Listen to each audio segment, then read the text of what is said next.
I thought the $1,500 tip was a mistake. Just a rich stranger punching in the wrong numbers. 3 days later, a letter arrived signed, "Your Rich Grandpa." By the end of the month, my mother and stepfather were in handcuffs, and I owned the building across the street. It all happened because I followed his advice: do not argue with them, just let the paper talk. My name is Aria Mendoza, and if you looked at my bank account, you would assume I had a serious gambling problem or perhaps a very expensive drug habit. The truth was much more boring and, honestly, much more pathetic. I was 28 years old, living in a studio apartment the size of a walk-in closet in Bayfield Harbor, and I was currently servicing the debts of a small evangelical ministry that did not technically employ me. I lived my life in two distinct lighting setups. From 5 in the morning until 2 in the afternoon, I existed under the harsh, industrial fluorescence of Comet Street coffee, pulling shots of espresso for commuters who were usually too tired to say thank you. From 6 in the evening until midnight, I lived under the calculated, softbox glow of my freelance photography work, shooting artisan burgers or high-end cocktails for restaurant menus, trying to make lukewarm food look like a religious experience. Between those two worlds, I had roughly 4 hours to sleep, eat, and stare at the ceiling, wondering how I still owed $40,000 in student loans despite working 7 days a week. It was a Tuesday in November when the thread of my life began to pull loose, though I did not feel the snag when it happened. The morning lay heavy over Bayfield Harbor, a thick, wet gray fog rolling off the water that smelled of salt and diesel. Inside the cafe, the air was thick with the smell of roasted beans and the damp wool of customers' coats. I was stationed at the register, my fingers flying over the point-of-sale tablet with a muscle memory that felt less like skill and more like a repetitive stress injury in the making. The line snaked out the door. It was the usual crowd. There were the nurses coming off the night shift at Bayfield General, looking gray-skinned and desperate for caffeine. There were the cops who always joked about the donuts but never actually bought them. And then, there were the people from New Dawn Fellowship. You could spot my stepfather's congregants from a mile away. They had a specific way of smiling that did not quite reach their eyes, a look that said they knew something about your soul that you did not. One of them, a woman named Mrs. Higgins, who wore floral scarves year-round, reached the counter. I forced a smile. "Good morning, Mrs. Higgins," the usual. She beamed at me. "Hello, Aria. How is your mother?" "We missed her at the prayer breakfast." "Yes, just a small drip coffee. And, oh, do you still do the ministry discount?" We did not do a ministry discount. We never had. But my stepfather, Pastor Brent Calloway, had convinced his flock that Comet Street Coffee was a partner in faith simply because I worked there. I do not think the owner approved that this week. "Mrs. Higgins," I said, keeping my voice level. She sighed, a sound of performative disappointment. "Well, the Lord provides anyway." She handed me a $5 bill. The coffee was $3.50. I handed her the change. She paused, looking at the tip jar, and then, with a flourish of charity, she dropped a folded piece of paper into it instead of the coins. I knew what it was before I even fished it out later. It was a tract, a small, glossy pamphlet titled, "Is Your Soul Overdrawn?" designed to look like a $100 bill on one side. I tossed it in the trash bin beneath the counter and kept moving. That was the rhythm of my life. People taking things and paying me in advice, or prayers, or guilt. My mother, Lydia, was the architect of this dynamic. She and Brent were always borrowing money for the church. First, it was for a new sound system because the Lord deserved excellence. Then it was for a mission trip to San Aurelio because the orphans needed hope. They always promised to pay me back. They never did. I had started keeping receipts, not just for the coffee shop, but for everything. Every time I bought groceries for their house, every time I paid a utility bill because Brent forgot to transfer the funds, every time I covered lunch, I kept the slips of paper in a compulsive, rubber-banded stack next to the register during my shift, and then I would file them into a shoebox at home. It was a graveyard of my own inability to say no. The rush finally died down around 10 in the morning. The cafe grew quiet. the hum of the refrigerator becoming the loudest sound in the room. That was when the man in the navy peacoat walked in. He did not look like our usual clientele. He looked like the harbor itself, weather-beaten, rough-edged, and quiet. He wore scuffed work boots that had seen actual work, not the fashion statement Timberlands the college kids wore. His coat was old, the wool worn thin at the elbows, and he had a face carved out of granite, lined deep with years of either hard labor or hard sorrow. He walked up to the counter and looked at the menu board without reading it. "Black coffee," he said. His voice was like gravel crunching under tires. "Small." "Room for cream?" I asked. "No." I punched it in. $2.50. He pulled out a debit card, weathered and peeling at the edges. While I waited for the machine to wake up, he looked down at the counter. His eyes, a sharp, piercing blue beneath heavy brows, landed on my stack of receipts. I had forgotten to put them away after the rush.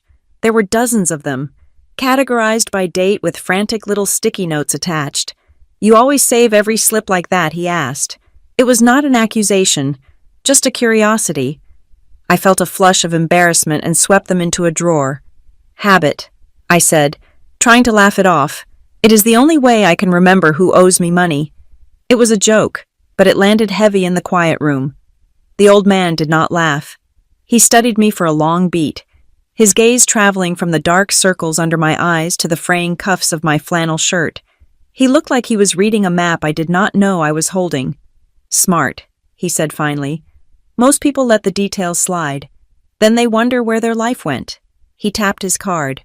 The machine beeped. I spun the screen around for the signature and the tip option.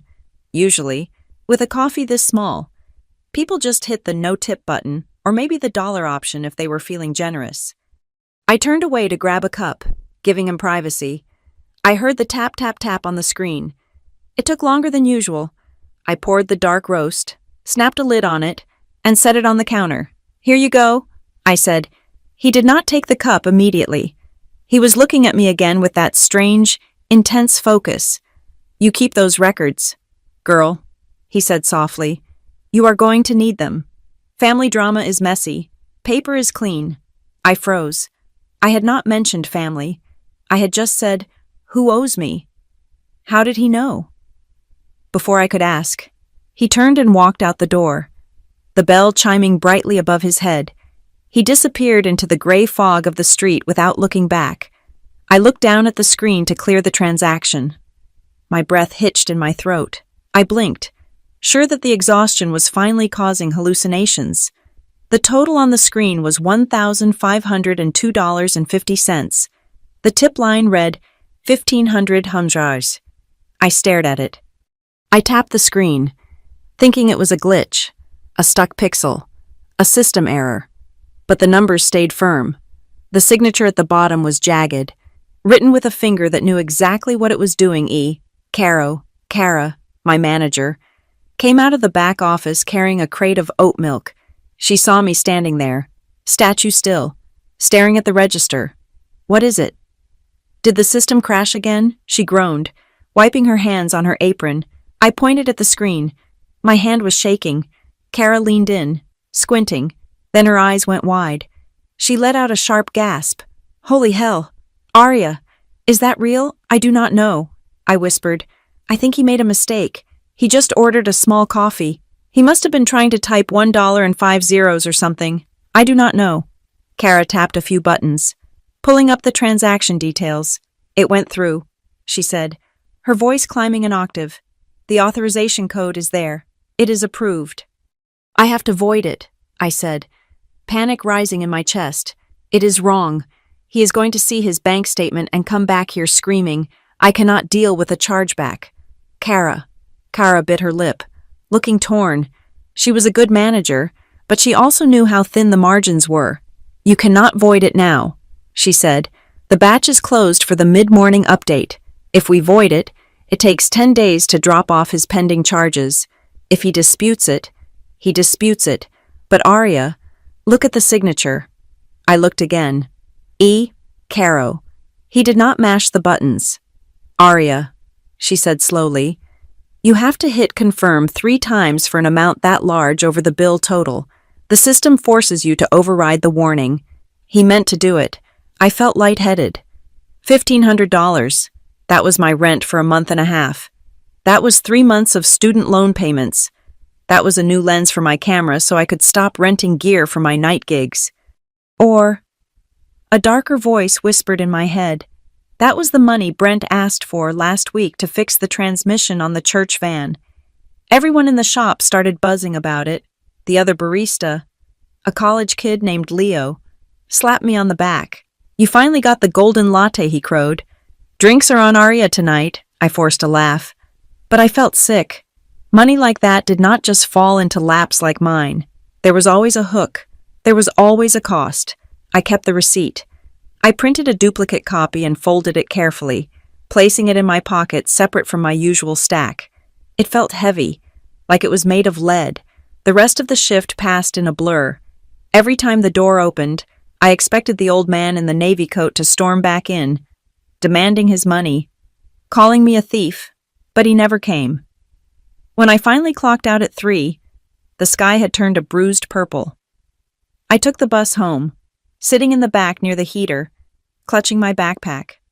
My phone felt heavy in my pocket. I needed to tell someone. I wanted to tell someone who would be happy for me, not for what I could do for them, but my circle was small. I had pushed most people away because I was always working or always broke. Against my better judgment, I pulled out my phone and texted my mother. I snapped a photo of the receipt, cropping out the cafe name but leaving the amount and the date visible. Mom, you are not going to believe this. A customer tipped me $500 today. I think it is a miracle. I hit send. The bubbles appeared instantly. Lydia was always on her phone. First came a string of emojis praying hands, the sparkle stars, the open-palmed praise hands. Then the text, see God provides through your service to the ministry. We were just praying about the venue deposit for the women's retreat. The Lord knows the timing. Hallelujah. I stared at the screen, the light of the phone blurring in the rocking bus. Your service to the ministry. Not my hard work. Not the fact that I remembered the names of 300 regulars.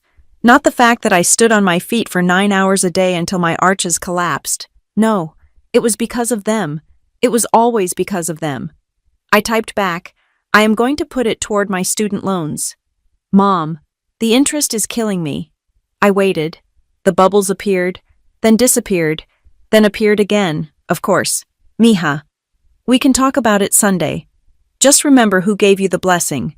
Do not close your hand to the harvest. I locked the phone and shoved it deep into my coat pocket. I felt the familiar cocktail of guilt and resentment pooling in my stomach. When I got back to my apartment, I went through the motions of my evening routine. I showered the smell of stale coffee out of my hair. I set up my camera gear for a shoot I had the next day. A local bakery needed shots of their holiday cookies. I sat on the edge of my mattress, which was on the floor because I could not afford a frame, and opened my banking app. I wanted to see the pending transaction. I wanted to see the number in green. There it was. Pending deposit, $1,500. It looked beautiful. It looked like breathing room. I scrolled down, just checking the rest of my balance, making sure the auto pay for the electric bill had cleared. At the very top of the screen, a small bell icon had a red dot. I frowned. I usually cleared my notifications instantly. I tapped it. New credit inquiry alert, TransUnion, North Star Online Finance. I stared at it. I had not applied for anything. I certainly had not applied for a loan from something called North Star. My thumb hovered over the alert. It was probably a mistake, or maybe it was one of those pre-approved marketing things that triggered a soft pull.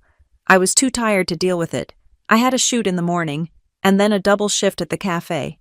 I swiped the notification away. I will worry about it later, I said to the empty room. I closed the app and turned off the lamp. In the darkness, I thought about the old man. Paper is clean, he had said. I closed my eyes and let myself drift off, imagining the $1,500 sitting in my account, safe and sound. I fell asleep thinking the universe was finally tipping the scales in my favor. I had no idea that while I slept, Someone had already used my social security number to destroy me. Back at the cafe, inside the dark, locked building, the register screen had gone into sleep mode, but the transaction log was still glowing faintly in the gloom. The line item for the tip sat there like a neon scar in the darkness, a little spotlight shining on a trap I had walked right into, smiling the whole time. 2 mornings later, the world did not end with a bang, but with the relentless vibrating buzz of my phone against the nightstand.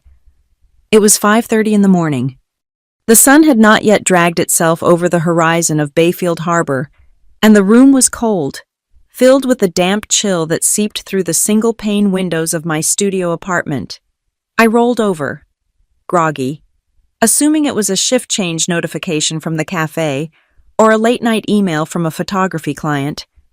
I picked up the phone, squinting against the harsh blue light. The screen was full. It was a wall of red banners. Alert card. Not present transaction. Delta Airlines. $1,240. Alert cash advance. ATM 442 Maple Ridge.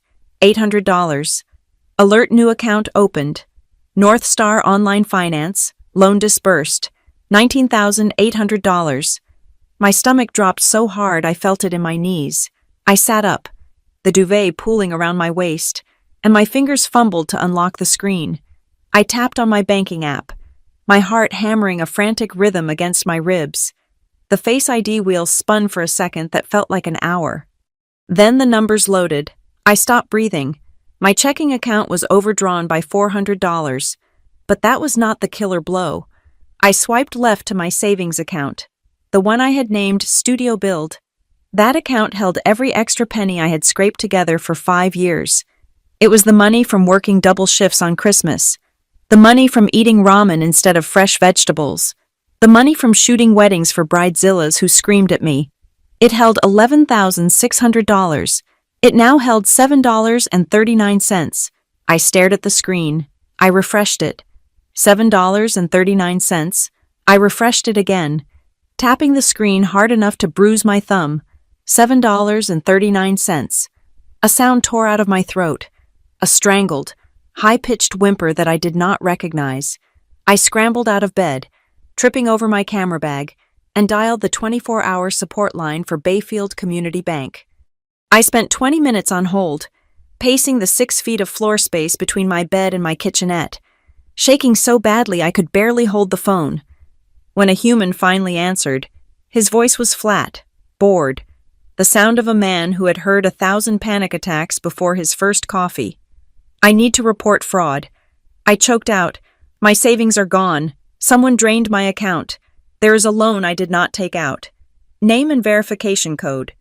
He droned. I gave him my information. I heard the clicking of a keyboard on his end.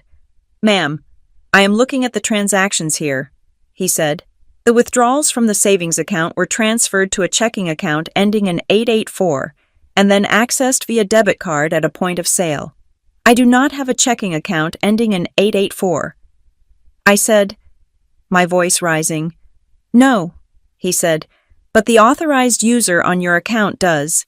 I froze in the middle of my pacing. "Authorized user, I am the only person on my account. It is my money, according to our records. You added an authorized signer 6 months ago." He said, "A Ms. Lydia Pierce." The room seemed to tilt sideways. Lydia Pierce, my mother. She had kept her maiden name for credit purposes after marrying Brent, a fact I had never thought twice about until this exact second. The memory hit me like a physical blow. 6 months ago, it was a Tuesday night, Lydia had called me.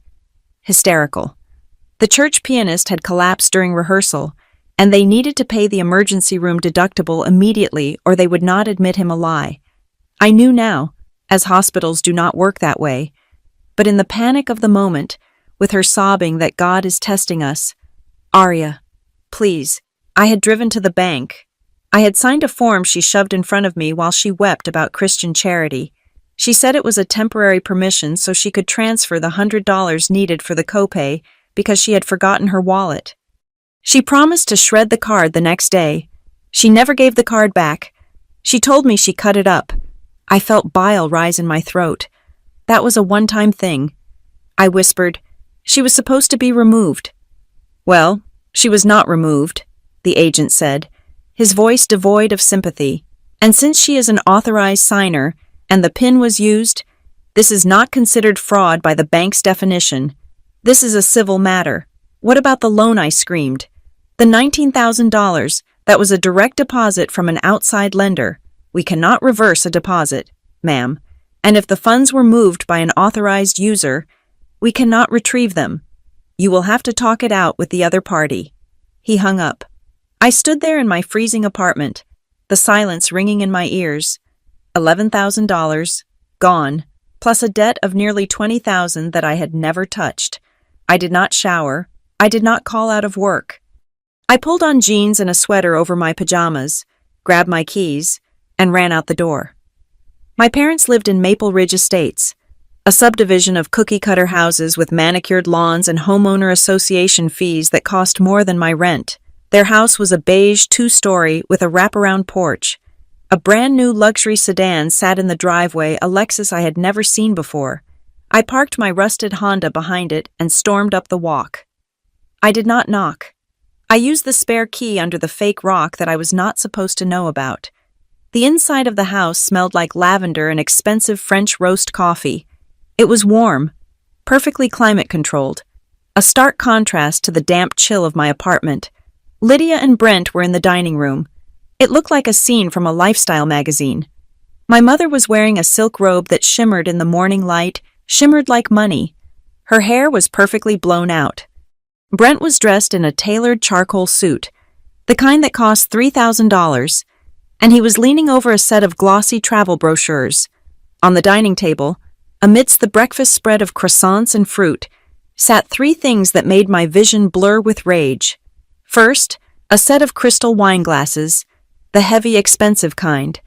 Second, a printed email confirmation for the Royal Palm Resort Spa in San Aurelio. And third, sitting right next to the butter dish, was a camera. It was a Canon R5, a body that cost nearly $4,000 alone. The exact camera I had been saving for. The one I had a picture of taped to my refrigerator for motivation. Lydia looked up as I burst into the room. She held a croissant halfway to her mouth. "Aria," she said, her eyes widening. "Honey, you did not say you were coming over. We are just packing for the mission trip." I slammed my phone down on the table, the screen displaying the bank transfer history. "Mission trip," I said, my voice shaking so hard the words vibrated. "Is that what you call stealing my entire life?"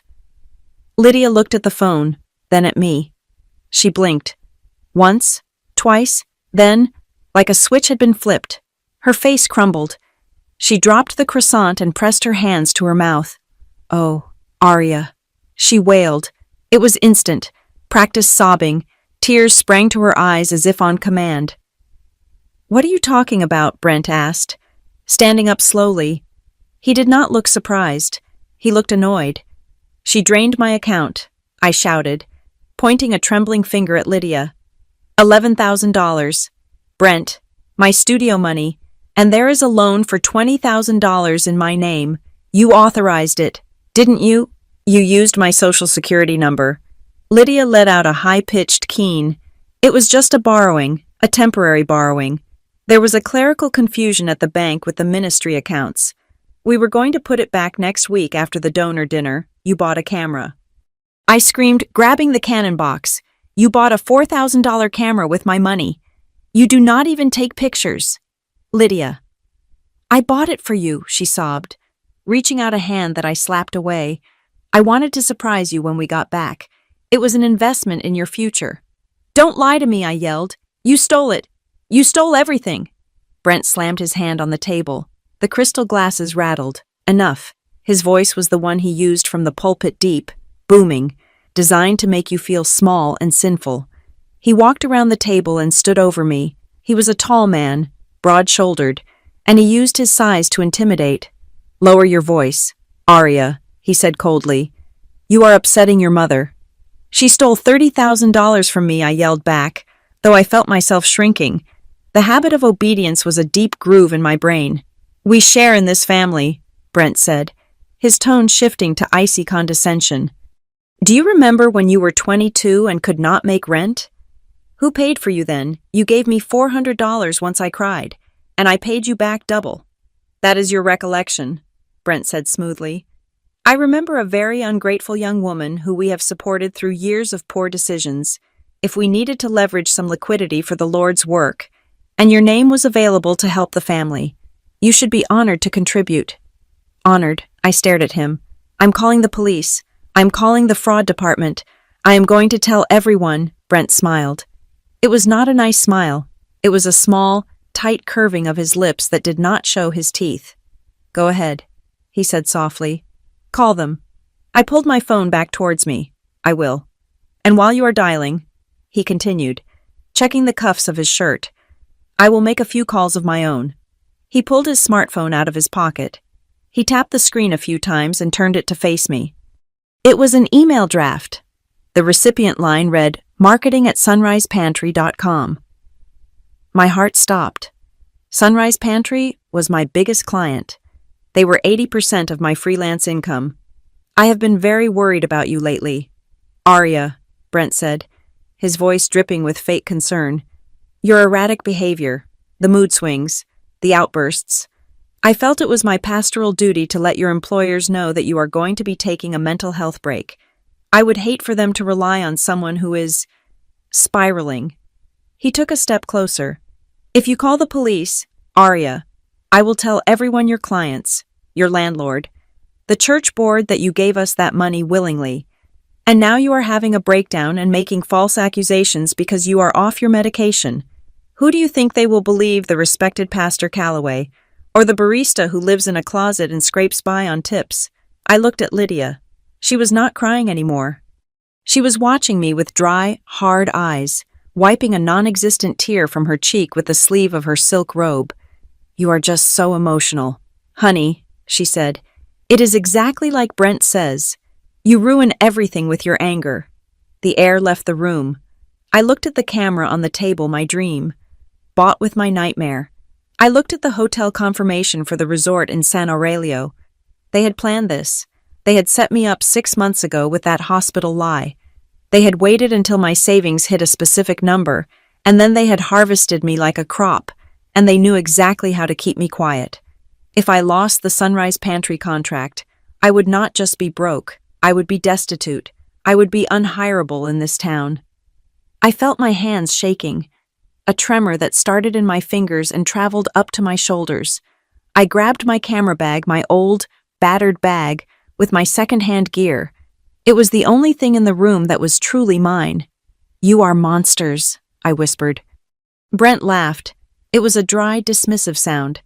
We are your parents. Arya, go home. Sleep it off. We will discuss a repayment plan when we return from the mission field.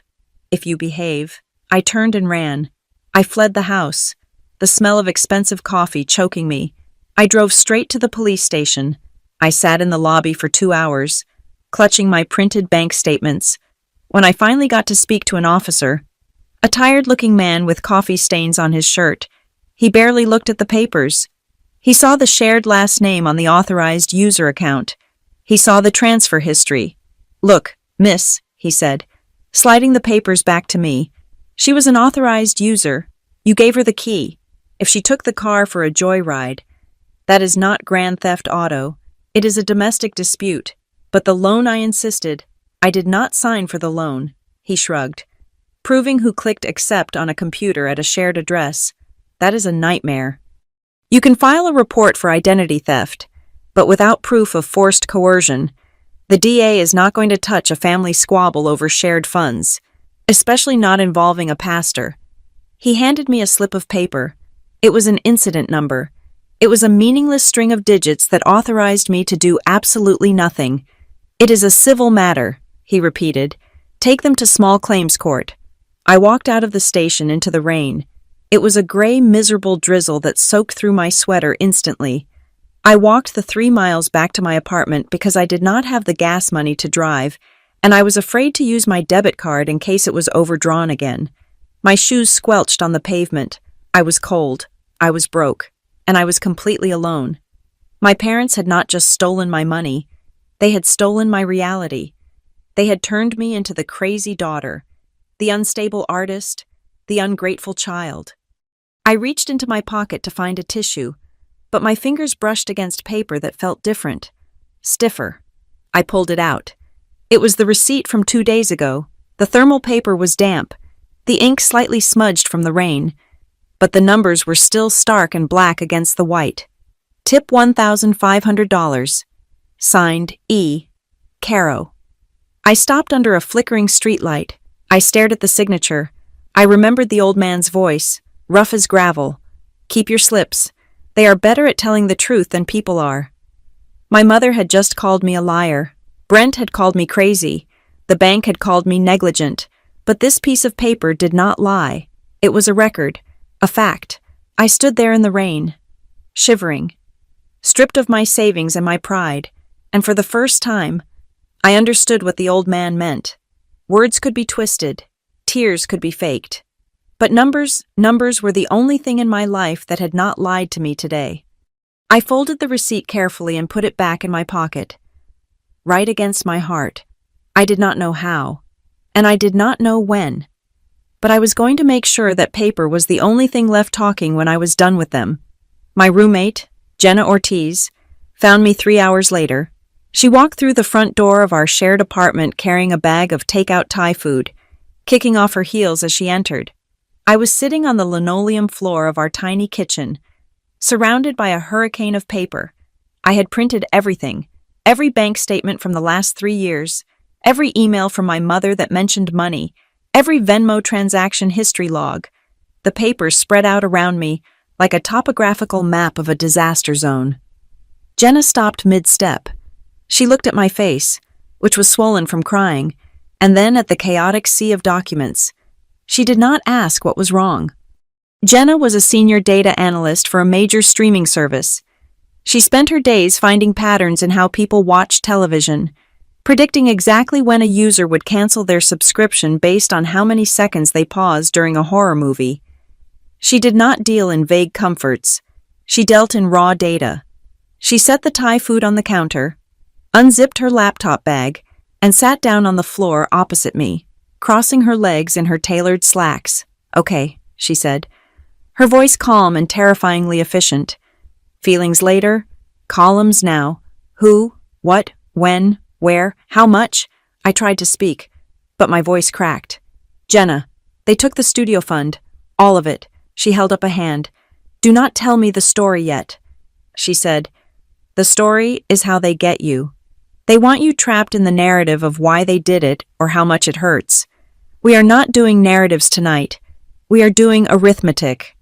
She opened her laptop, the screen glowing blue against her sharp features. She created a new spreadsheet and typed a title in bold. Capital letters, Reconciliation Ledger. She turned the screen to me. "Rule number 1, she said, typing as she spoke. "You do not contact Lydia or Brent directly again. No texts, no calls, no screaming matches on their front lawn. Every time you want to scream, you scan a document instead. Rule number 2, she continued. We treat this like a forensic audit. If it is not written down, it did not happen." She cracked her knuckles. "Now, give me the damage." I handed her the North Star loan document I had printed from their website. After guessing the password, my mother always used the same variation of blessed 2020. $19,800. I whispered. Jenna typed it in. Date October 24th. Amount $19,800. Beneficiary joint checking account. She looked at me. "We need to check your credit file." "Aria, now," I nodded, pulling up the Credit Karma app on my phone. I had been avoiding looking at the actual score, terrified of what I would see. I tapped the screen, the number loaded, surrounded by a ring of bright red, 541. I felt the blood drain from my face. Last month, when I had applied for pre-approval on a small business loan for the cafe space, my score had been 768. I had worked for 4 years to build that score. I had eaten instant noodles to pay off credit cards early. I had obsessed over utilization rates. It was gone. In 3 weeks. It had been nuked from orbit. I scrolled down, my finger shaking. There were 2 new accounts, a Platinum Rewards card from Chase and a Travel Rewards card from Capital One. Both opened 20 days ago. Both showed balances that were almost exactly at their limit. $5,000 on the Chase card, $4,500 on the Capital One card. The transaction details were a mockery of my poverty. Royal Caribbean Cruise Deposit, Luxury Escapes, Travel Package, Luggage World. They are going on a cruise, I said, my voice sounding hollow. They told me they were going on a mission trip to San Aurelio to build an orphanage. Jenna did not look up from her typing. Mission trip packages do not usually come from luxury travel agencies, she noted dryly. She tapped a key. Okay, so we are looking at nearly $30,000 in new debt, plus the theft of your $11,000 in cash. That is over $40,000 in damages in less than a month. She stopped typing and looked at me. Aria, people do not just wake up one day and decide to steal $40,000 from their daughter. You do not start with a felony. You work your way up to it. Who else have they burned? I stared at a stain on the linoleum. I did not want to answer. Admitting it made it real. Admitting it meant I had been blind for a very long time. Logan, I said softly. My cousin Logan was 23, a mechanic who worked with his hands and had a heart the size of the engine blocks he lifted. He had stopped coming to family Thanksgiving 2 years ago. Call him, Jenna said. I picked up my phone. It felt heavy, like a weapon I did not know how to use. I dialed Logan's number. He answered on the second ring, the background noise of pneumatic drills and classic rock blaring behind him. Hey, Aria. Everything okay? He sounded guarded. Logan? I said, trying to keep my voice steady. I need to ask you something weird. Did my mom ever borrow money from you? The line went silent. The background noise seemed to fade, like he had walked into an office and closed the door. Why do you want to know? He asked. His voice was tight. Because she just cleaned me out. Logan, she took my studio fund. She took out a loan in my name. I am sitting on my kitchen floor trying to figure out if I'm crazy. I heard him let out a long, ragged breath.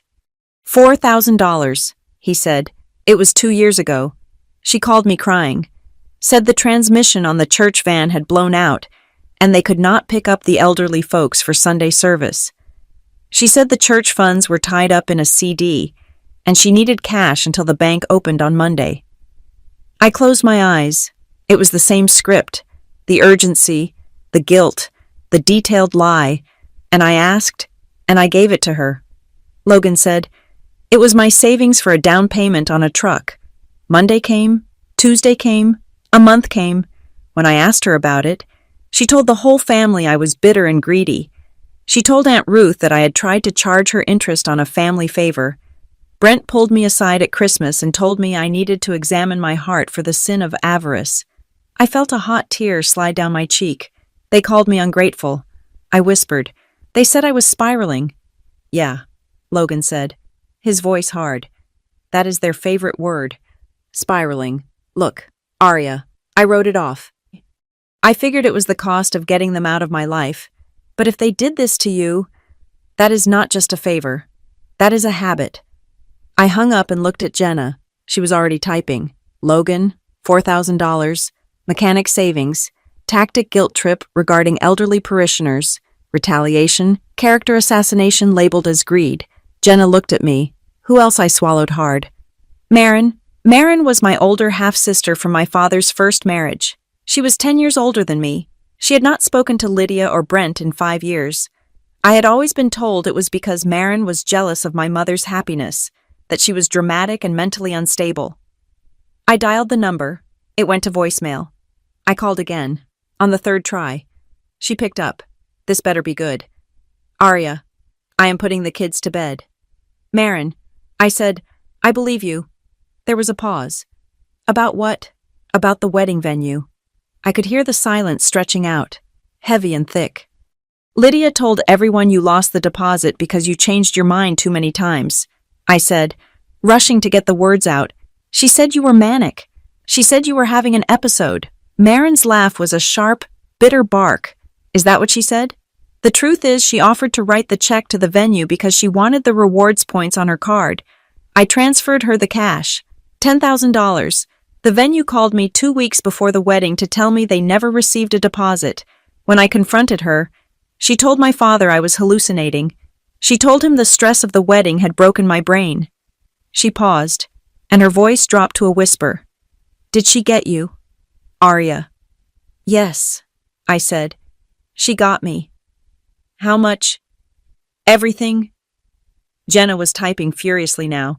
The spreadsheet was growing. Rows were filling up with data that painted a picture so clear it was sickening. The pattern was absolute. Lydia played the damsel in distress, the overwhelmed mother. The charitable saint caught in a bureaucratic mix-up. Brent played the spiritual authority, the enforcer who used scripture to shut down questions. And the victims. We were all painted with the same brush. Ungrateful, mentally ill, possessed by resentment, unstable. It was not just theft. It was a systematic dismantling of credibility. They stole your money, and then they stole your voice so you could not scream about it. Jenna stopped typing and turned the laptop to me again. Read this, she said. She had pulled up a cached version of my family group chat, searching for keywords. April 12th. Lydia Arya is having one of her anxious days again. Everyone please pray for her peace of mind. She gets so confused about details when she is stressed. June 4th, Brent. Just had a hard talk with Arya. Her emotional patterns are becoming very unstable. We are supporting her as best we can, but it is a heavy burden. August 20th, Lydia Arya forgot her wallet again. Oh, that girl. She would lose her head if it wasn't attached. Good thing Mom is here to bail her out. I stared at the messages. I remembered that August day. I had not forgotten my wallet. Lydia had taken it out of my purse while I was in the bathroom and hidden it in her car so she could find it later. After forcing me to let her pay for lunch, she later claimed I begged her to buy. They were seeding the ground. Jenna said, They have been rewriting your history for months, maybe years. So when this moment came, when you finally snapped about the money, everyone was already primed to see it as Arya having another episode. She looked me dead in the eye. This is not a messy family. Arya, this is a structured con. They are running a Ponzi scheme of emotional abuse. She opened a new browser tab. We are going to make a group, she said. Invite only, encrypted. We are calling it the Ledger Circle. We sent the invites. Logan accepted within 30 seconds. Marin took 5 minutes. And then, shockingly, a notification popped up from Aunt Ruth. Ruth was Lydia's younger sister. She was quiet, mouse-like, always sitting in the corner at family gatherings, knitting and nodding. I had not spoken to her in a year.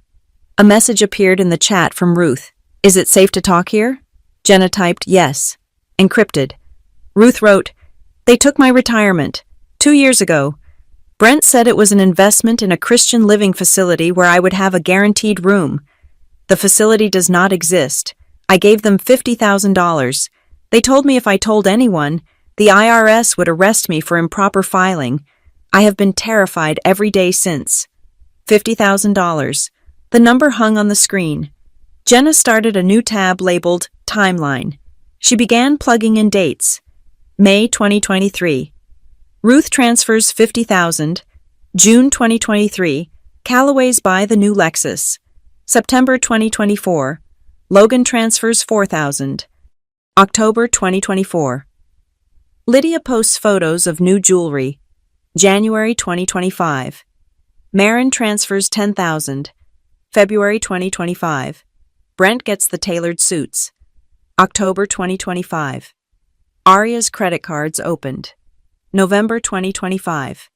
The San Aurelio trip booked. The correlation was perfect.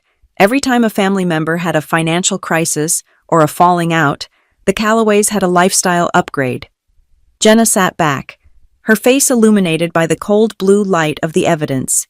She typed one final note in bold letters at the center of the screen. This is not disorganization, this is policy. I looked at the screen. I looked at the names of the people I loved. Logan, Marin, Aunt Ruth. I thought about Logan working overtime in a freezing garage. I thought about Marin's ruined wedding.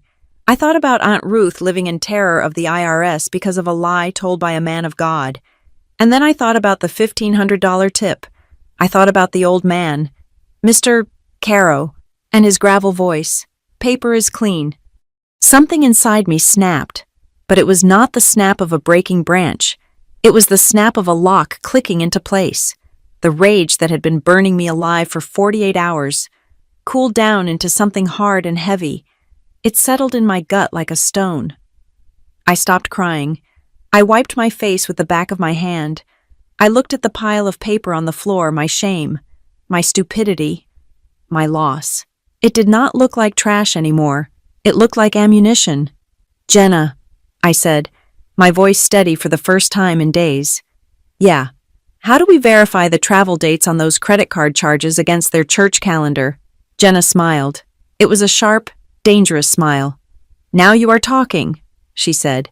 "Hand me that stack of receipts. We are going to bury them." The next morning, the ground did not just shift beneath my feet. It opened up and swallowed me whole. I woke up to an email notification that hit my screen at 6 in the morning. It was from my landlord, a property management company that communicated exclusively in bold red font. The subject line read, "Urgent payment failure. Notice of intent." My auto debit for rent had bounced. The $1,100 usually transferred from my checking account had hit a wall of zeros. Because of the overdraft fees from the fraudulent transactions the day before, I was now in the negative. The email stated clearly that if I did not cure the balance within 72 hours, I would receive a formal pay or quit notice. That was the polite legal term for eviction. I sat on the edge of my bed, my head in my hands. 72 hours. I did not have 72 hours of fight left in me. I barely had 72 minutes. I forced myself to go to work. I had to. If I lost my shifts at Comet Street, I lost the only cash flow that was legally mine. But the air inside the cafe was wrong the moment I walked in. Usually, the morning crew was loud, banging portafilters and shouting over the grinder. Today, it was quiet. When I walked behind the counter, the conversation died instantly. Kara, my manager, did not make eye contact. She was wiping down the steam wand with a ferocity that suggested she was trying to scrub away a problem. "Aria, can I see you in the office?" she asked. Her voice was tight. I followed her into the back room, a cramped space that smelled of cardboard and stale syrup. Kara sat on the edge of the desk and sighed. She looked miserable. "We got an email this morning. Aria. It was sent to the owner, but he forwarded it to me." She turned the monitor so I could see. The subject line was, "Concern regarding employee conduct and ministry funds." My stomach twisted into a knot. I leaned in to read. "Dear management, it breaks my heart to write this, but as a concerned member of the community and a frequent patron, I feel obligated to speak up. I have witnessed your barista, Aria, screaming at elderly customers on multiple occasions. Furthermore, there are rumors circulating within our fellowship that she has been pocketing money from the church donation jar on the counter. We know she is struggling with deep emotional instability right now, and we are praying for her, but theft cannot be enabled. Please, for her own soul, look into this." It was signed, "A Concerned Sister in Christ." I stared at the screen, the phrasing, the faux gentleness, the weaponized pity. It was Lydia. It was Lydia down to the punctuation marks. "Kara," I said, my voice shaking, "you know this is a lie. We do not even have a church donation jar on the counter. We have a tip jar, and I have never screamed at a customer in 3 years." "I know," Kara said, rubbing her temples. "I know, Aria. But the owner is freaking out. He sees theft and elderly abuse, and he sees a lawsuit.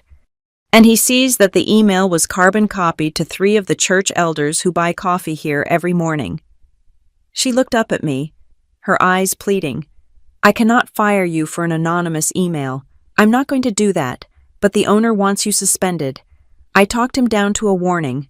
But Aria, you have to keep everything spotless for the next week. If a customer complains, if anyone even looks at you wrong, I cannot protect you." I nodded, feeling the heat rising in my cheeks. They were trying to get me fired. They were cutting off my supply lines. I walked back out to the floor. The shift was a nightmare. Every time a customer looked at me, I wondered if they had received the email. Every time I touched the register, I felt like I was being watched. I kept my head down, focused on the latte art, trying to make my hands stop trembling. When my shift finally ended at 2 p.m, the rain had started again. It was a relentless, cold drizzle that soaked through my canvas sneakers. I walked to the employee parking lot around the back. My car, a 10-year-old Honda that I kept running with prayer and duct tape, was parked under a flickering street lamp. I stopped 10 feet away. Bright, glossy red paint had been sprayed across the windshield. It dripped down the glass like a fresh wound, pooling on the hood. One word, huge, jagged, liar. I stood there, the rain plastering my hair to my face, staring at the word. It was violent. It was loud. It was a scream in physical form. I heard a curtain slide open in the apartment building overlooking the lot. I looked up. My upstairs neighbor, Mrs. Gable, was peering out. Our eyes met. She looked at the red paint, then at me, and then she pulled the curtain shut with a sharp snap. She did not call out. She did not ask if I was okay. She just closed the blind. I was radioactive. I got into the car, my hands shaking so badly I dropped my keys twice. I had to lean out the driver's side window to see because the paint blocked my view. I drove home like that, wind and rain hitting my face, tears mixing with the cold water. I made it to my apartment, locked the door, and slid the deadbolt home. I leaned my back against the wood and slid down until I hit the floor. Thump, thump, thump, 3 hard knocks on the door right behind my head.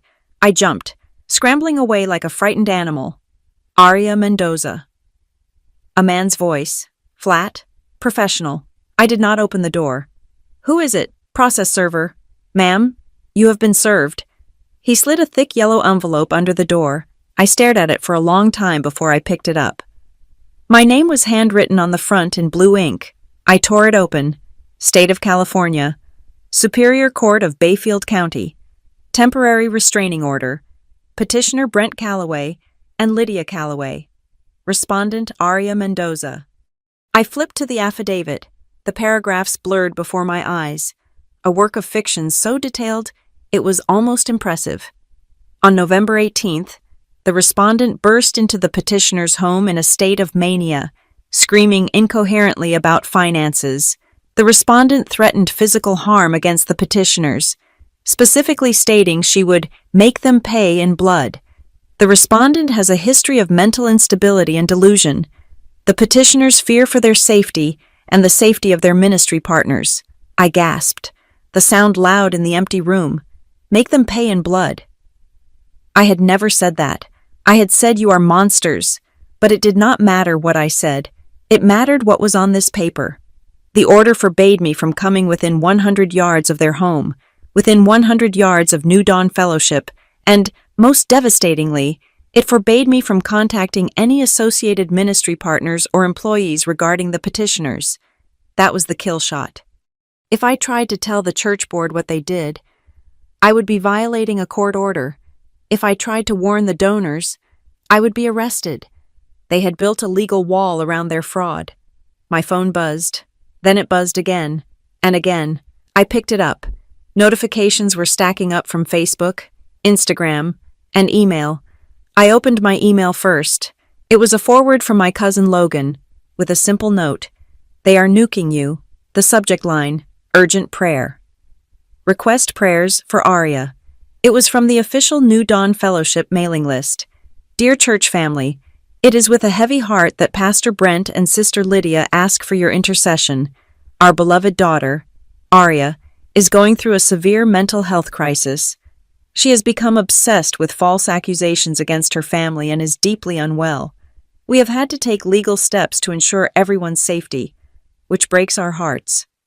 Please, if Aria contacts you with wild stories or demands for money, do not enable her delusions. Do not engage. The kindest thing you can do is block her and pray for her healing. Satan is attacking this ministry through our weakest link. In his grace, the pastoral team, I felt sick, physically, violently sick.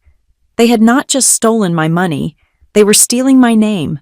They were taking my grief, my anger, my righteous defense, and repackaging it as insanity. Then the fallout hit. My phone rang. It was the brand manager for Sunrise Pantry. I answered, desperate to salvage something. Hello, Arya. Hi. It is Marcus. Marcus, look, I know there are rumors. We need to postpone the spring campaign. Arya. The words cut me off like a guillotine. What? Why? I have the storyboards ready. I just need to rent the gear. Yeah, it is just a change of direction internally. And honestly, we got a concerning email today about some legal issues you are involved in. Sunrise is a family brand. Arya, we cannot be near drama. We are going to have to pause the contract. Marcus, please, that email is a lie. My parents are... I am sorry. Arya, we will be in touch if things change. The line went dead. That was 80% of my income. Gone. In a 30-second phone call. 2 more emails chimed in within the hour. 2 small restaurant clients canceling their shoots for next week. Staff availability issues. Budget cuts. The excuses were thin, but the timing was precise. They had burned my fields and salted the earth. I sat on my couch in the growing dark. The eviction notice was on the coffee table. The restraining order was on the floor. My camera bag sat in the corner. Useless now that I had no clients to shoot for. My phone kept buzzing. Aunt Sarah Arya. How could you threaten your mother? She is devastated. Uncle Mike. Stop attacking your parents. You are breaking your mother's heart. Get help. Cousin Jessica. I am blocking you until you get back on your meds. I did not take meds. I never had. But the narrative was so strong, so overwhelming, that even I started to question my own memory. Had I screamed? Had I threatened them? Was I crazy? The room felt like it was shrinking. The walls were closing in. I was 28 years old, and I was going to be homeless in 3 days, labeled a lunatic by the only community I had ever known. The front door unlocked. Jenna walked in. She stopped dead when she saw me. I was curled in a ball on the sofa. The phone clutched in my hand like a grenade that had already gone off. She looked at the eviction notice. She picked up the restraining order and read it, her eyes scanning the legal jargon. She looked at the red paint still on my hands from where I had tried to wipe the windshield. She dropped her bag and walked over to me. She pried the phone out of my stiff fingers. They won, I whispered. My voice sounded like it belonged to a ghost. They won. Jenna, I have no money. I have no job. I have no family. I cannot even talk to anyone because the judge will throw me in jail. Jenna looked at the phone screen, watching the messages roll in. She did not look sad. She looked furious. She turned the phone off. She held the power button until the screen went black. Then she grabbed my shoulders and shook me. Hard. Arya, look at me. I looked up. My vision blurry. They just detonated your reputation, she said, her voice low and fierce. They scorched the earth. They got a restraining order. They emailed every single person you know. She waited until I focused on her eyes. Do you know why people use a nuclear bomb? Arya. Because they hate you, I choked out. No, she said, because they are terrified of a ground war. She let go of me and walked to her bedroom. She came back a moment later with a plastic grocery bag and a manila folder. She dumped the contents of the bag onto the coffee table. A cheap, burner smartphone still in the plastic blister pack, a new SIM card, a notebook. They are scared, Jenna said. They know you have the receipts. They know you have the bank records. They know that if you talk to the right person, not a church elder, but a forensic accountant, they go to prison. She pointed at the restraining order. This piece of paper, this proves they are panicking. They are trying to silence a witness. That is not family drama. Arya, that is obstruction of justice. She opened the folder. Inside was a label maker and a list of passwords she had already generated. Complex strings of characters that no one could guess. We are done playing defense, she said. You are not going to scream in the street anymore. That is what they want. They want you to look crazy. She slid the burner phone toward me. We are going to go quiet. We are going to disappear. And while they are busy celebrating their victory, We are going to put every single thing they did into the record. She picked up the eviction notice and tossed it aside like it was trash. I will pay the rent this month, she said. You focus on the work. I looked at the cheap plastic phone. I looked at the restraining order that claimed I was a danger. I wiped my face. The tears were cold, but the heat in my chest was starting to come back. They said I was unstable. I said softly. Jenna uncapped a marker and wrote on the front of the fresh notebook, Project Table 9. Let them believe that. She said, crazy people make mistakes. We are going to be the most boring, sane, meticulous nightmare they have ever met. She handed me the phone. Welcome to your new life, Aria. Set up the two-factor authentication. We have work to do. For the first time in 10 years, I was invisible. The process of disappearing was not dramatic. It did not involve fake passports or cutting my hair in a gas station bathroom. It was a series of tedious, digital administrative tasks performed in the silence of my living room. Jenna sat beside me on the floor, her laptop humming like a small engine, guiding me through the demolition of my digital identity. We started with the passwords. I changed everything: my email, my social media, my utility accounts, my student loan portal. We used a random generator that spit out strings of 30 characters gibberish that no mother could guess, no matter how many times she tried her own birthday or the name of the family dog. Next came the two-factor authentication. We linked everything to the cheap, plastic prepaid phone that sat on the coffee table. Every time a code pinged on that device, it felt like a secret handshake, a line of defense that Lydia and Brent could not cross. Then came the credit freeze. I logged into Equifax, Experian, and TransUnion. I clicked the button that locked my file. It was a strange sensation. Watching the screen confirmed that no one, not even me, could open a new account in the name of Aria Mendoza. I was walling myself in. But for the first time, the walls felt like a fortress, not a cage. Finally, I took my old smartphone, the one filled with years of manipulative texts and guilt-tripping voicemails, and I turned it off. I did not just put it to sleep. I powered it down completely. I opened the bottom drawer of my kitchen cabinet, the one where I kept the junk mail and spare batteries, and I buried it in the back. It went dark, and just like that, the constant, low-level hum of anxiety that had lived in my pocket for a decade went silent. We left the apartment only once that afternoon. We drove across town to a neighborhood I rarely visited, a place of auto body shops and faded strip malls, to find Riverside Mutual Credit Union. It was a small, brick building with outdated carpet and a teller who actually looked me in the eye. Lydia and Brent would never bank here. It did not have the prestige. It did not have the glass atrium or the private wealth managers. I walked up to the counter and pulled $300 in cash out of my pocket. It was the last payment I had received from a burger shoot before the cancellation email started. It was literally the last money I had in the world. I would like to open a checking account. Please, I said. My voice sounded small in the quiet lobby. The teller smiled. Just you on the account.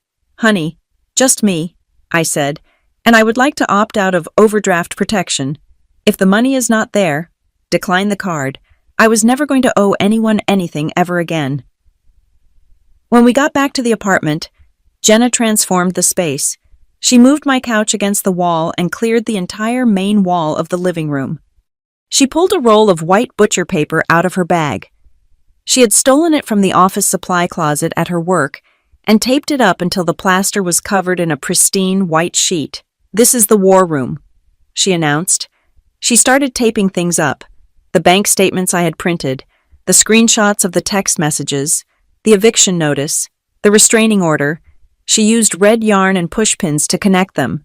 It looked like the scene of a murder investigation, which, in a way, it was the murder of my financial life. She took a thick black marker and wrote 3 words at the very top of the wall, underlining them twice. Project Table 9. I stared at it. Table 9 was the wobbly two-top near the window at Comet Street Coffee. It was where the old man, Mr. Caro, had sat. It was where the $1,500 tip had been signed. It was where the first domino had fallen. We are ready, Jenna said. stepping back to admire her work, ready for what I asked. I felt safer, yes, but I still had no money and a court order claiming I was dangerous. Jenna checked her watch for the specialist. 30 minutes later, there was a knock at the door. It was a rhythmic, confident knock. Rat-a-tat-tat. Jenna opened it to reveal a man who looked like he had been carved out of a library book. He was in his late 60s, wearing a tweed jacket that had seen better decades and wire-rimmed glasses that sat crooked on his nose. He carried a leather briefcase that was so scuffed it was almost gray. "This is Martin Hale," Jenna said, ushering him in. "He used to work for the State Insurance Fraud Division. Now he consults. And by consult, I mean he gets bored playing golf and misses catching bad guys." Martin did not smile. He did not offer a handshake. He walked straight into the room, his eyes scanning the butcher paper wall with the intensity of a hawk spotting a field mouse. He stopped in front of the bank statements. He adjusted his glasses. He hummed, a low, vibrating sound in his throat. "Do not tell me the story," he said, holding up a hand before I could speak. "I do not care about the story. Feelings lie. Numbers do not." He walked over to the dining table, cleared away a stack of napkins, and opened his briefcase. He pulled out a yellow legal pad and a calculator, an old one, with big, chunky buttons. "Jenna tells me you have a church problem," he said, looking at me over the rims of his glasses. "I have a parent problem," I corrected. Martin scoffed. "In my experience, when there is this much money moving around, there is no such thing as parents. There are just operators and marks. Sit down. Let us see if we can find the leak." For the next 4 hours, Martin Hale dissected my life. He did not look at the photos of my mother crying. He did not read the emotional emails about my instability. He looked at the dates. He looked at the transfer codes. He looked at the EIN numbers on the bottom of the tax documents I had managed to salvage from my old emails. He was a machine. He cross-referenced the public filings of New Dawn Fellowship with the dates of the loans my mother had taken. "Here," he said, his finger stabbing at a line on the legal pad. "Look at this." I leaned in. "New Dawn Fellowship is a registered 501c3 organization," he said. "Public record. They have to file a Form 990 every year if their gross receipts are over a certain amount. But look at their declared income for the last 3 years." He pointed to a number. $52,000. "That is impossible." I said, "They have 200 members. They just put in a new sound system that costs $30,000. They drive luxury cars." "Exactly," Martin said, "which means the money is not going through the main church account. It is being diverted." He started typing on Jenna's laptop, his 2 index fingers moving with surprising speed. He was searching the state's business registry. "If you are going to steal money from a church," he muttered, "you do not just take cash out of the plate. That is amateur hour. You create a vendor. You create a bill." He hit enter. A result popped up. Harbor Lantern Missions, Inc., status active nonprofit, registered agent Brent Calloway, address 442 Maple Ridge Drive. "That is their house," I whispered. "And this one," Martin said, pulling up another tab. "Cypress Line Consulting, LLC, status active, limited liability company, registered agent Lydia Pierce, address 442 Maple Ridge Drive." Jenna gasped. "Cypress Line. I saw that name on the wire transfer." Martin nodded grimly. He stood up and walked to the butcher paper wall. He picked up the red marker. "Here is the flow," he said, drawing a line. "Your Aunt Ruth writes a check for $50,000 to New Dawn Fellowship, but Brent tells her to make it out to the building fund or the mission fund. He deposits that check not into the church account, but into Harbor Lantern Missions." He drew a line from Harbor Lantern to Cypress Line. Then, Harbor Lantern hires Cypress Line Consulting for logistics services or project management. They invoice the nonprofit for $40,000. The nonprofit pays the LLC. He drew a final line from Cypress Line to a generic stick figure he drew at the bottom, and since Cypress Line is a private LLC, once the money is in there, it is just business income. Lydia takes a draw. She pays herself a salary, and she uses that salary to buy a Lexus and a first-class ticket to San Aurelio. He turned to face me. It is called layering. Arya, it is classic money laundering. They are washing the donations through a fake charity to turn it into clean, spendable income. He looked at his legal pad again. I am looking at these transfers you flagged. The amounts they stole from you, that is petty cash. That is just them being greedy because they could not wait for the next harvest. He tapped the calculator.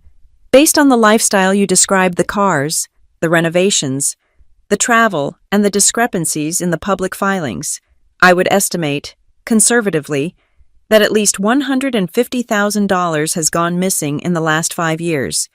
And that is not counting the loans they bullied out of your family. The room went silent. I felt a cold sweat break out on the back of my neck. $150,000. That was not borrowing. That was a fortune. So, I said, my voice trembling, they are not just bad parents. Martin looked at me with a pity that was sharp and clear. No, kid, you are not a victim of a family dispute. You are collateral damage in a structured financial fraud scheme. This includes charity fraud, wire fraud, and, since they definitely did not declare that income correctly, significant tax evasion. He walked over to the table where the restraining order lay. He picked it up, and this he said, flicking the paper with his fingernail. This is the stupidest thing they could have done. Why, I asked. It stops me from talking to anyone. Martin smiled, a dry, humorless twisting of his lips. Because up until now, their nasty emails and public posts about you were just harassment.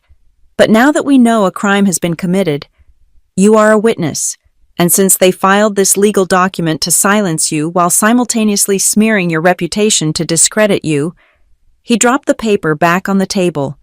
That is called witness intimidation.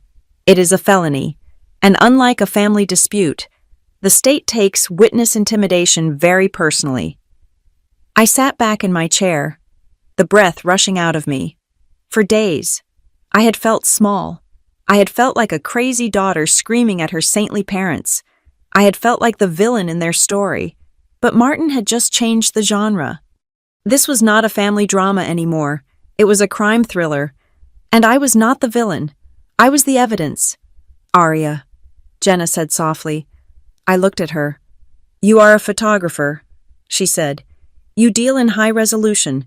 You deal in details. I looked at the wall. I looked at the messy pile of papers. I looked at the smear campaign email Lydia had sent out. I stood up. I went to my bedroom and grabbed my scanner. It was a high-end flatbed scanner I used for digitizing film negatives. It could pick up the grain in a shadow. It could pick up everything. I brought it into the living room and plugged it in. I am going to scan it all, I said. My voice was steady. I am not just going to keep a file. I am going to make a portfolio. I picked up the photo of my spray-painted windshield. I scanned it at 1200 dpi. I picked up the fake receipt Brent had given me for the car repair 2 years ago. I scanned it. I picked up the screenshot of Lydia's Prayers for Arya email. I scanned it.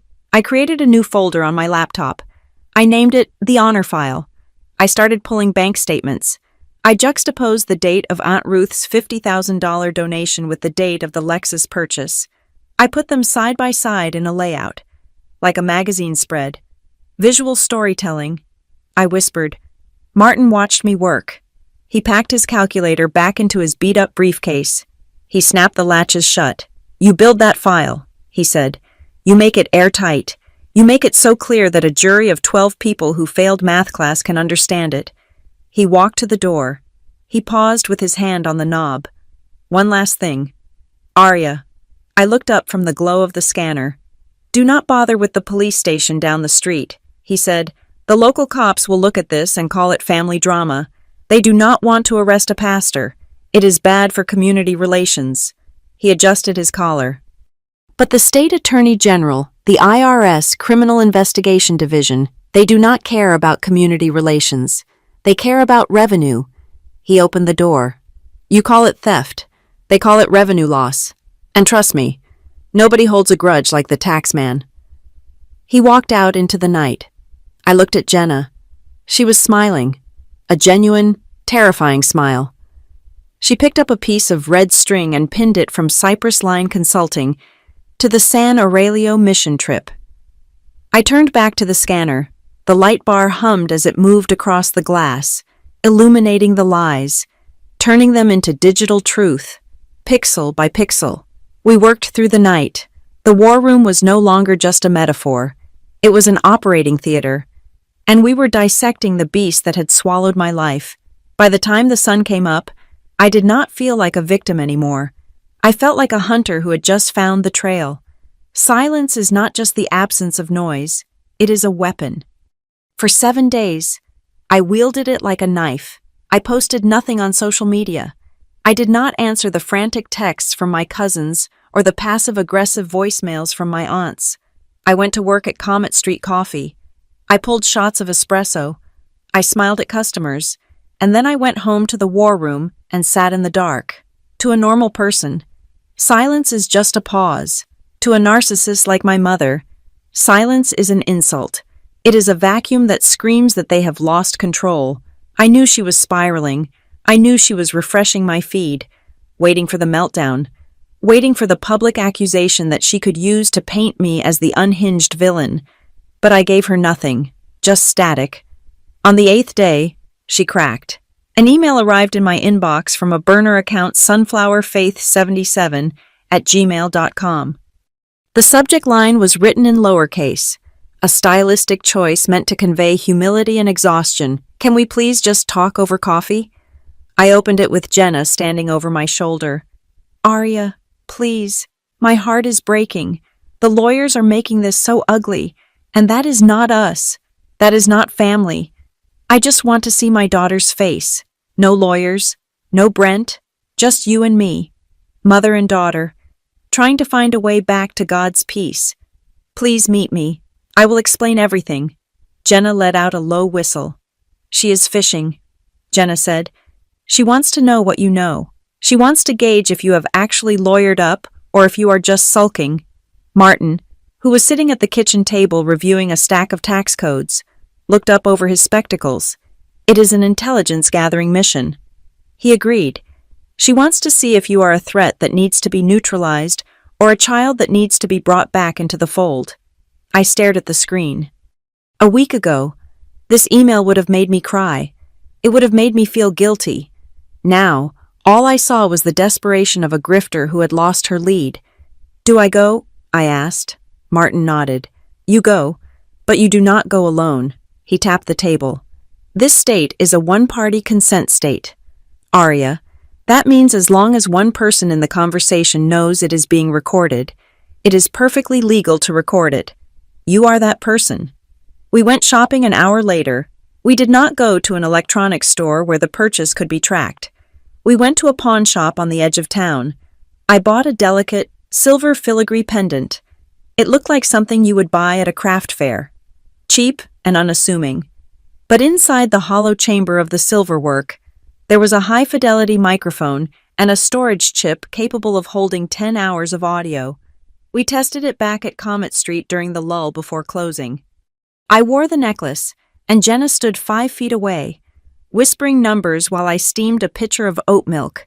The machine shrieked, the steam hissed, and the grinder roared. When we played the audio back in the office, Jenna's voice cut through the noise like a laser. 7, 42, 19, it was crystal clear. This is it, I said, clutching the cold silver against my collarbone. This is how I catch her. We set the meeting for 10 in the morning at a place called the Daily Grind. It was a busy, noisy cafe downtown, far away from my regular stomping grounds. It was neutral territory. I arrived 20 minutes early. I picked a table near the window but facing the door. I wanted the light on her face. I wanted to see every micro-expression. I ordered a black tea, checked the battery life on the pendant via the app on my burner phone, and hit record. Then I waited. Lydia arrived at 10 sharp. She was in full performance mode.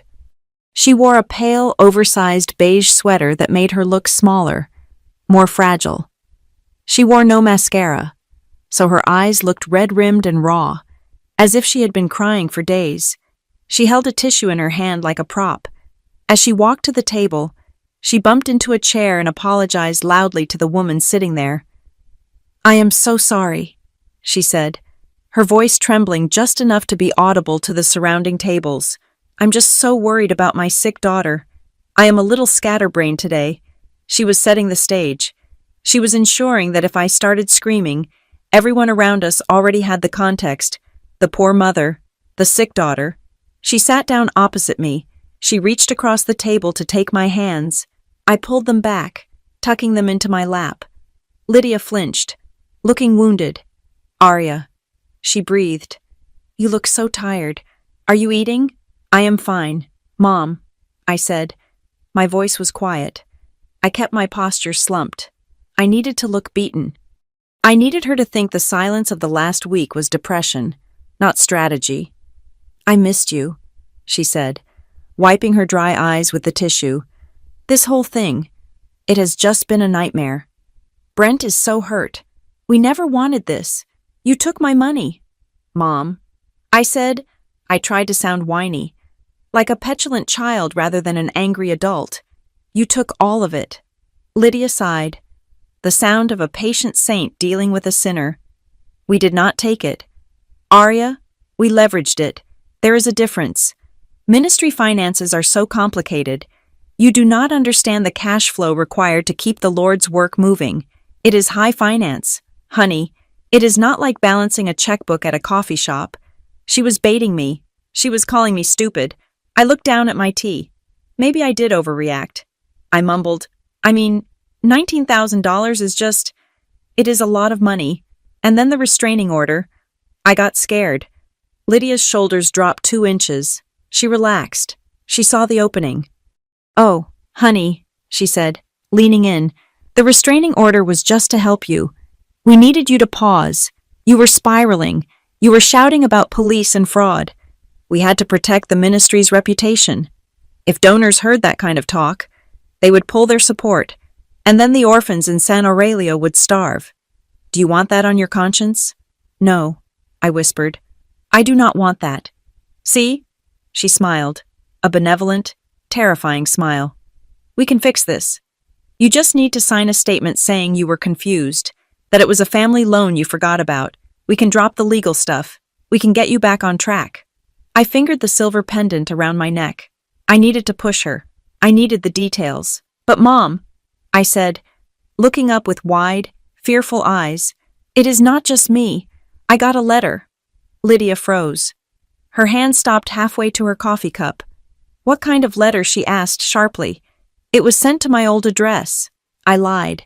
My neighbor gave it to me. It looked official. It was from some auditing agency. It mentioned Cypress Line Consulting. Lydia's eyes narrowed.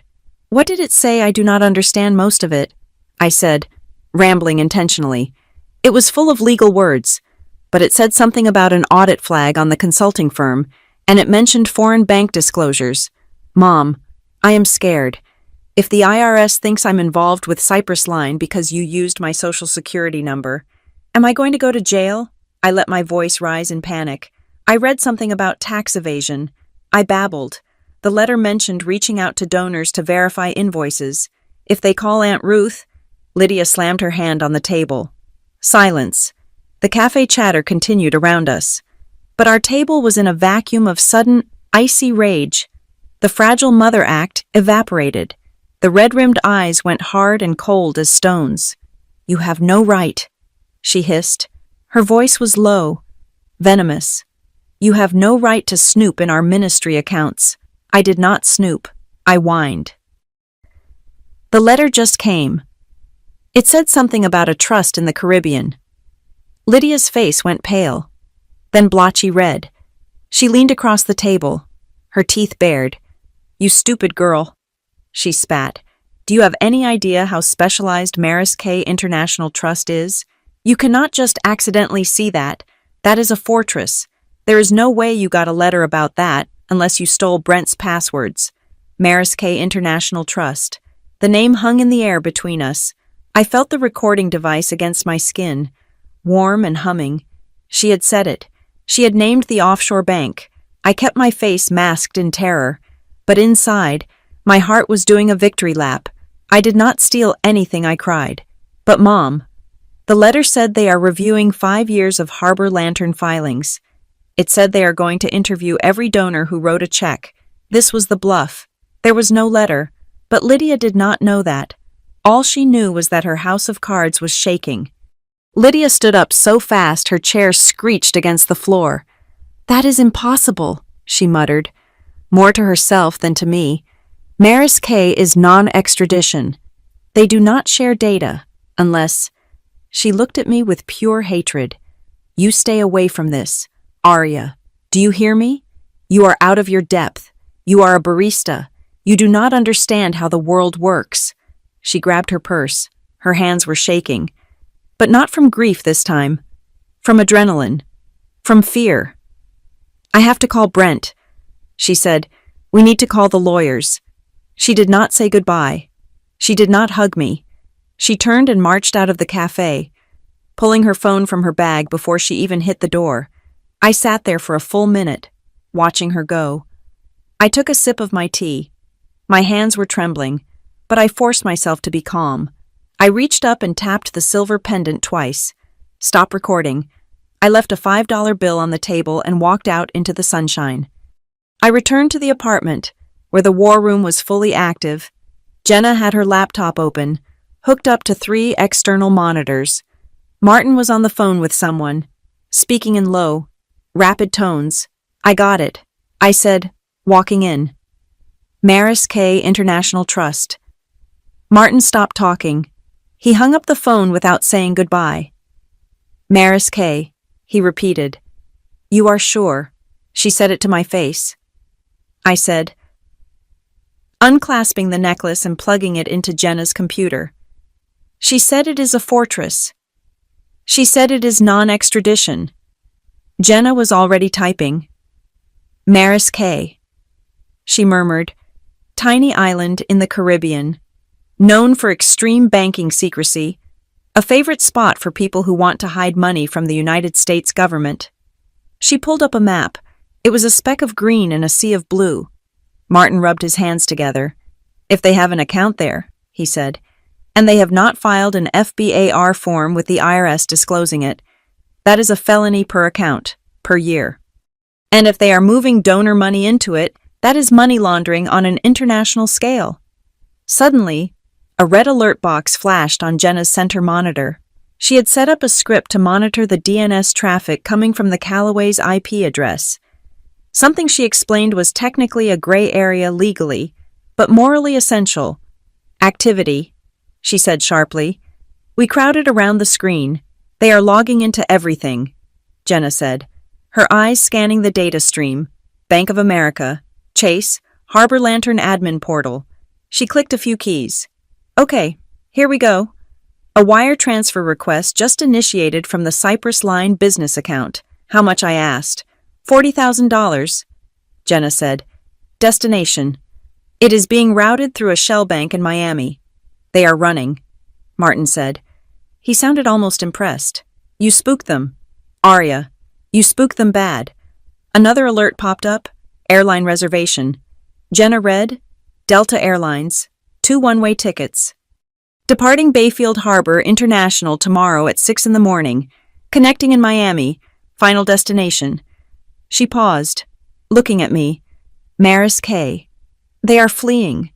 I said, "They are actually leaving." Martin checked his watch. "They are liquidating," he corrected. "They are going to drain the accounts, hop a plane, and live off the stolen retirement funds of your Aunt Ruth on a beach where the FBI cannot touch them." He looked at the wall, at the timeline, at the recording device. "We have about 12 hours, he said. 12 hours until what?" I asked. "Until they are gone." Martin said, "We do not have time for the slow wheels of bureaucracy. We need to blow this up. Now." He turned to me. "Play the tape. Arya." I need to hear her say the name of the bank. Jenna hit play. The sound of the cafe filled the room, the clatter of cups, the hiss of the espresso machine. And then, clear as a bell, Lydia's voice. "Do you have any idea how specialized Maris K International Trust is?" Martin listened, his face grim. "That is it," he said. "That is the smoking gun." He opened his briefcase and pulled out a fresh legal pad. "We are not waiting for the audit," he said. We are calling the State Attorney General's Emergency Fraud Hotline, and we are sending this audio file to the special agent I know at the IRS. He looked at me. You wanted to let the paper talk. Aria. Well, the paper just started screaming. I looked at the screen where the flight confirmation was blinking. Departing 06:00 a.m., they were going to run. They were going to leave me here with the debt, with the ruined reputation, with the shattered family, while they drank margaritas on my money. No. I said, I looked at the scanner. Jenna, I said, can we overlay the audio on the video of the bank statements? Can we make a video file that shows the money leaving Cypress Line right as she admits to the offshore account? Jenna's fingers hovered over the keyboard. She grinned. A multimedia indictment, she asked. I can have it rendered in an hour. Do it, I said. I turned to the window, looking out at the street where the rain had finally stopped. They thought I was a confused, emotional girl. They thought I was a glitch in their system. I touched the empty spot on my chest where the silver pendant had been. I was not the glitch. I was the crash. We did not sleep. Sleep felt like a luxury from a former life. A life where I was just a barista who worried about latte art and rent checks. In the war room, under the harsh light of the halogen floor lamp, we were assembling a weapon. Martin Hale called it a referral package. Jenna called it the payload. I called it the honor file. It was a PDF document, 140 pages long. It was dense, it was heavy, and it was absolutely lethal. Martin sat at the kitchen table, hunting and pecking on his laptop keyboard with 2 index fingers. He was drafting the executive memo that would sit on top of the pile. He was translating my family trauma into the cold, hard language of the state penal code. He did not write about how my mother hurt my feelings. He wrote about violation of Penal Code 530.5, identity theft. He wrote about wire fraud. He wrote about elder financial abuse regarding Aunt Ruth. He wrote about tax evasion and the misuse of 501c3 charitable status. Meanwhile, Jenna and I were designing the visual narrative. We knew that a bored investigator at the Attorney General's office would not read a wall of text. They needed pictures. They needed a story they could understand in 10 seconds. We laid it out like a graphic novel of corruption. On the left side of the page, we placed a claim from Lydia. Quote, the ministry funds are strictly audited and used for the San Aurelio orphanage. On the right side, we placed the rebuttal. Evidence Bank of America statement ending in 442 showing a transfer of $3,000 to Luxury Escapes Travel on the same day. We did this for everything. Lydia's claim Aria is mentally unstable and confused about money. Evidence Aria's credit report showing a 700-plus score prior to unauthorized inquiries, juxtaposed with the time-stamped login from the Callaway IP address accessing the loan portal. It was tedious work. It required a level of detachment that made me feel cold inside. I had to look at the lies my mother told about me, that I was dangerous, that I was manic, that I was a thief, and instead of crying, I had to crop them, highlight them, and pin them to a spreadsheet like a butterfly in a display case. By noon, the package was ready. We had also brought in reinforcements for the civil side. Martin had called in a favor with a woman named Dana Lyle, a legal aid attorney with a sharp bob cut and a sharper tongue. She agreed to take the case pro bono because, as she put it, she had a personal allergy to pastors who stole from grandmothers. Dana sat on my couch, drafting protective orders for Aunt Ruth, ensuring that once this bomb went off, Lydia and Brent could not bully the poor woman into retracting her statement. We are bypassing the local precinct, Martin announced, standing up and stretching his stiff back. He looked at the thick stack of printed papers and the thumb drive sitting on top of them. Local cops play golf with the church elders, he said. They will sit on this. They will call it a civil dispute and tell you to hug it out. We are going straight to the top. He pulled up the email address for the State Attorney General's Financial Crimes Unit.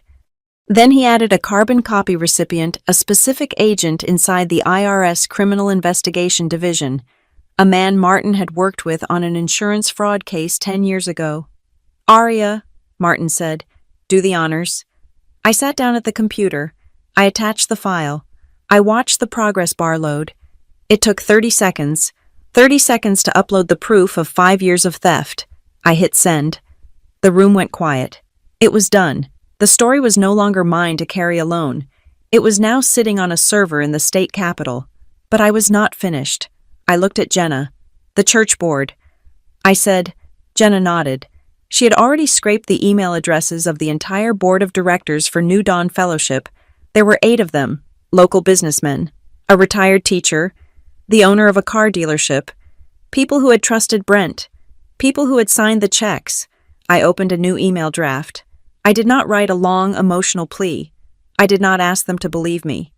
I simply attached a condensed version of the honor file. I titled the email regarding the finances of Harbor Lantern Missions.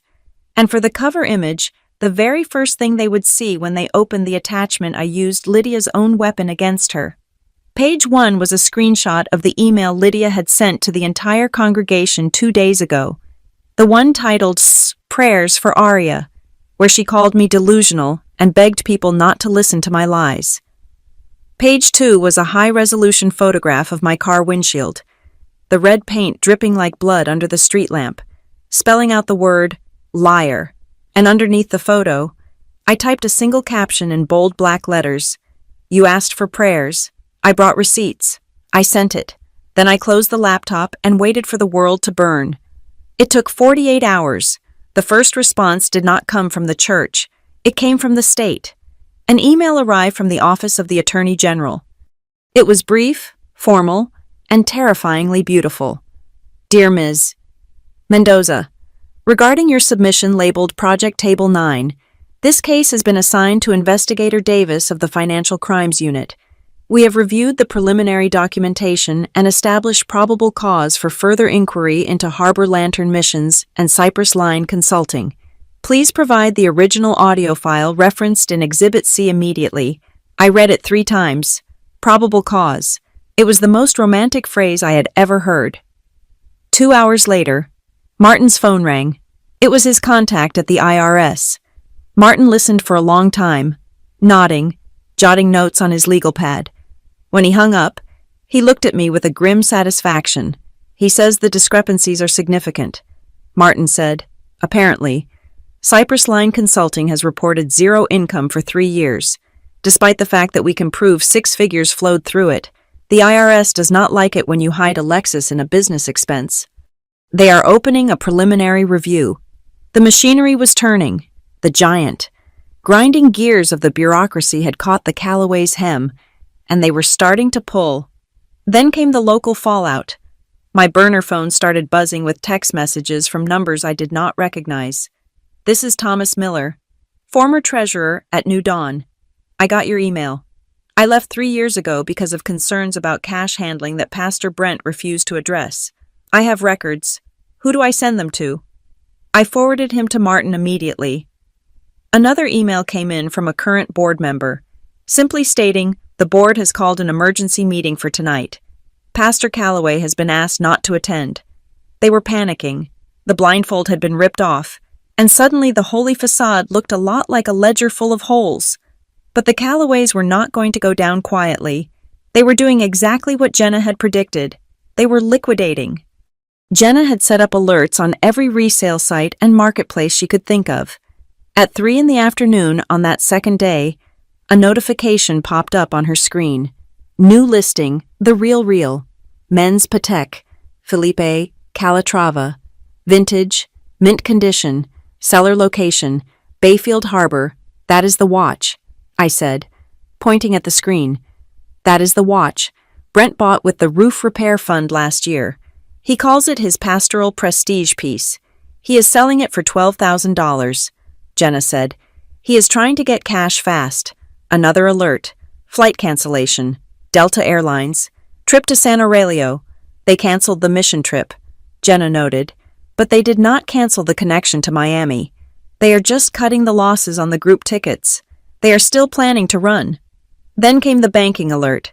Because I was still listed as a contact on the old joint account, the one I had never been able to close, I got a notification of a transfer initiation. Transfer of $55,000 from New Dawn Savings to Cypress Line Consulting. They are draining the church, I whispered. They know the board is meeting tonight. They are taking everything that is not nailed down before the accounts get frozen. Martin looked at the timeline on the wall. They are getting ready to jump, he said. They are moving the liquid assets to the entity they control, and then they will wire it offshore before anyone can get a judge to sign a freeze order. My own family was calling for my head. On Facebook, my Aunt Sarah Lydia's biggest enabler posted a long, rambling status update. Satan is working hard to destroy a man of God today. My niece has been possessed by vengeance and is spreading vicious lies to hurt her own parents. It is disgusting to watch a child attack the hands that fed her. We stand with Lydia and Brent Faith over fear pray for Aria. The comments were a cesspool.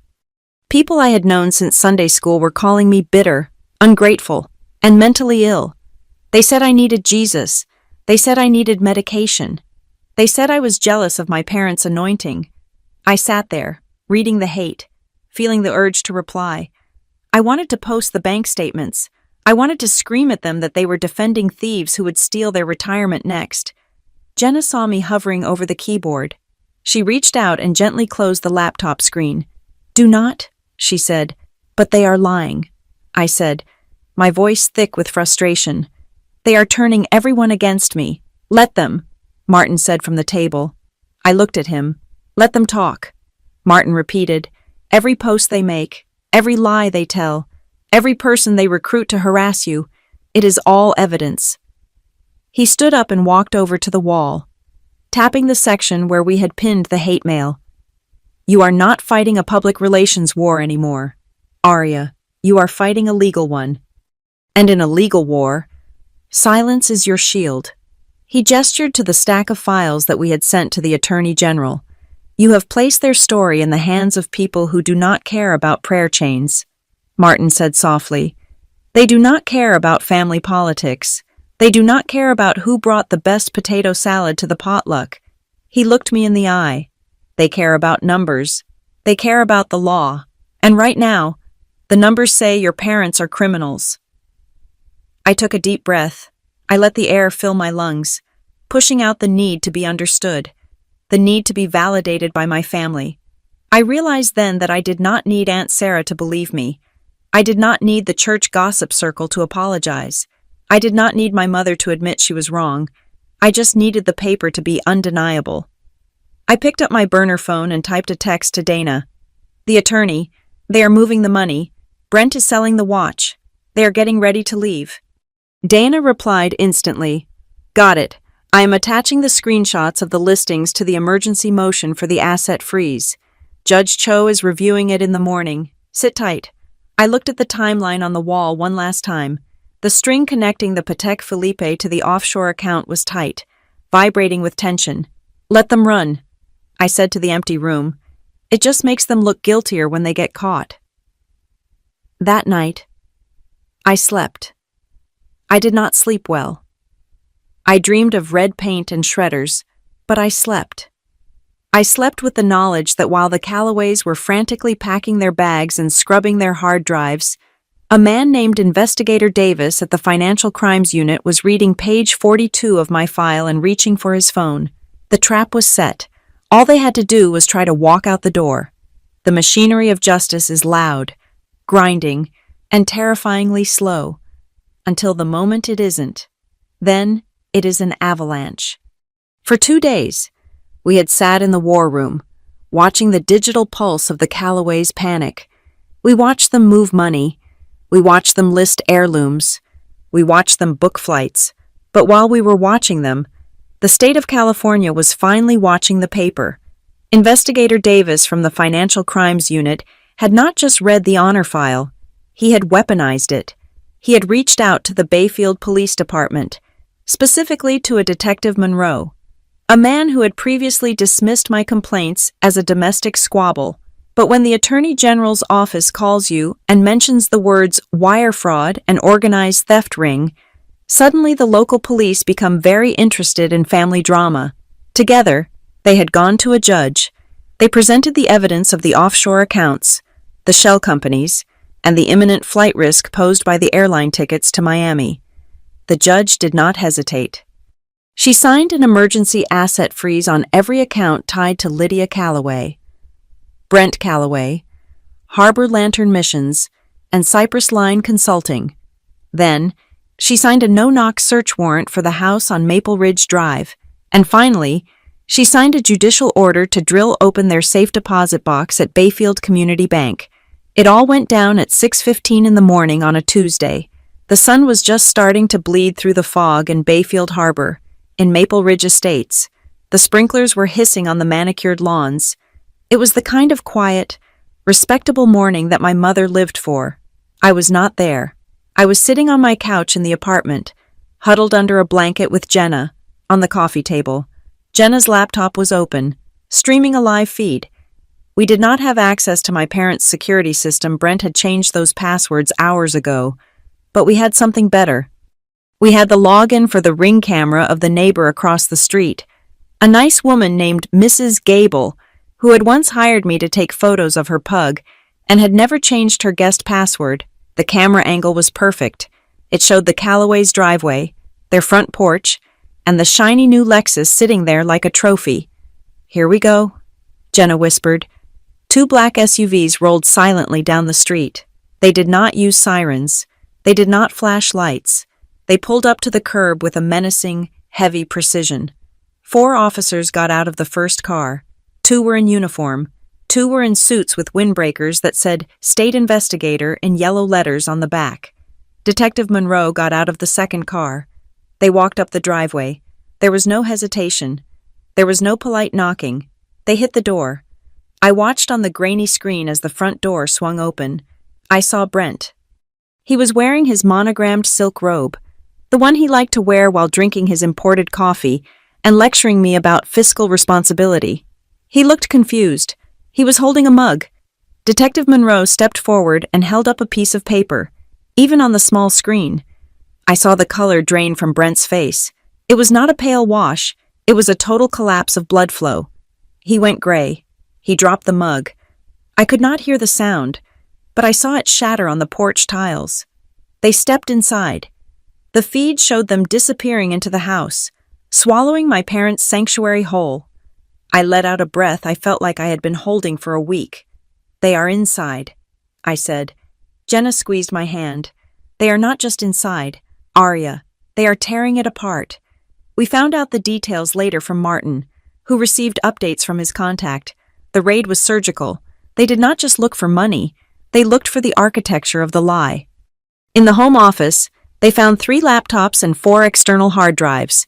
They found boxes of blank receipt books, the kind you can buy at any office supply store, filled with carbon copies of donations that never happened. They found a high-end cross-cut paper shredder sitting in the middle of the floor, still in its box, the plastic wrap partially torn off. They had bought it the night before, likely planning to destroy the physical records that morning.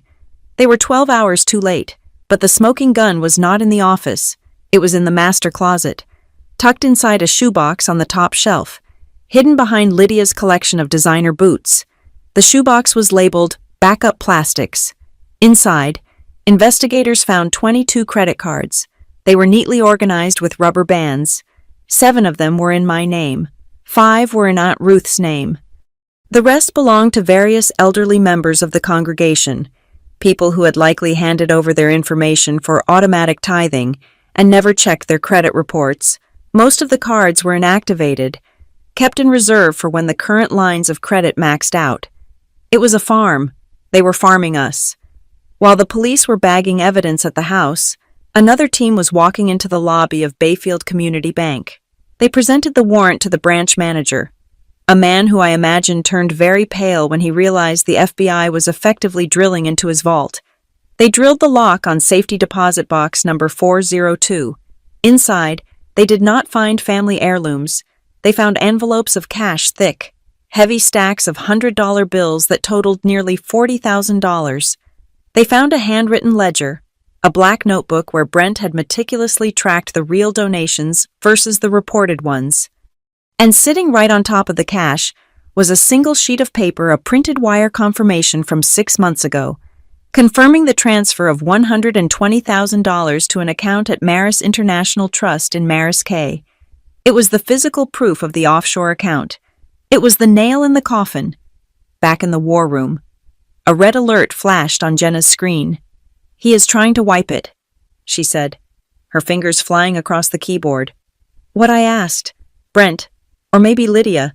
Someone is trying to remote wipe the cloud storage from a phone. Look," she pointed to the data stream. "Command delete all. Command factory reset." Jenna laughed. It was a dark, sharp sound. "They are so stupid," she said. "The devices are already in police custody. The data is already mirrored. All they are doing right now is creating a digital timestamp of their attempt to destroy evidence." She took a screenshot of the activity log. "Martin," she called out, "send this to the AG. Title it, Evidence of Obstruction of Justice." Martin nodded, typing furiously on his phone. "That is another 5 years on the sentence," he muttered. "Keep digging. Brent, you are almost at the bottom. By noon." The shockwave had moved from the house to the institutions. The board of directors for New Dawn Fellowship, having received my email and now seeing police cars parked on their pastor's lawn, finally found their spine. They sent out a mass email to the congregation. It was not signed by the pastoral team this time. It was signed by the board, effective immediately. Pastor Brent Calloway and Lydia Calloway are suspended from all ministry duties pending a full independent audit. We are cooperating fully with law enforcement. We have hired the forensic accounting firm of Klein and Associates to review all financial activity from the last 7 years. The silence that followed that email was heavy. For the first time, there were no prayers for Aria posts. There were no accusations of me being possessed. The congregation was stunned into silence by the undeniable reality of police tape. Then, the dam broke. My phone began to ping. Not with hate mail, but with notifications from the Ledger Circle group chat. Marin wrote, "I just filed my affidavit." I included the texts where Lydia told me I was crazy for asking about the venue deposit. The notary actually looked angry when she read it. Logan wrote, "Done." I put in the part about the transmission repair lie. "I hope they enjoy walking, because they are not driving that Lexus anymore."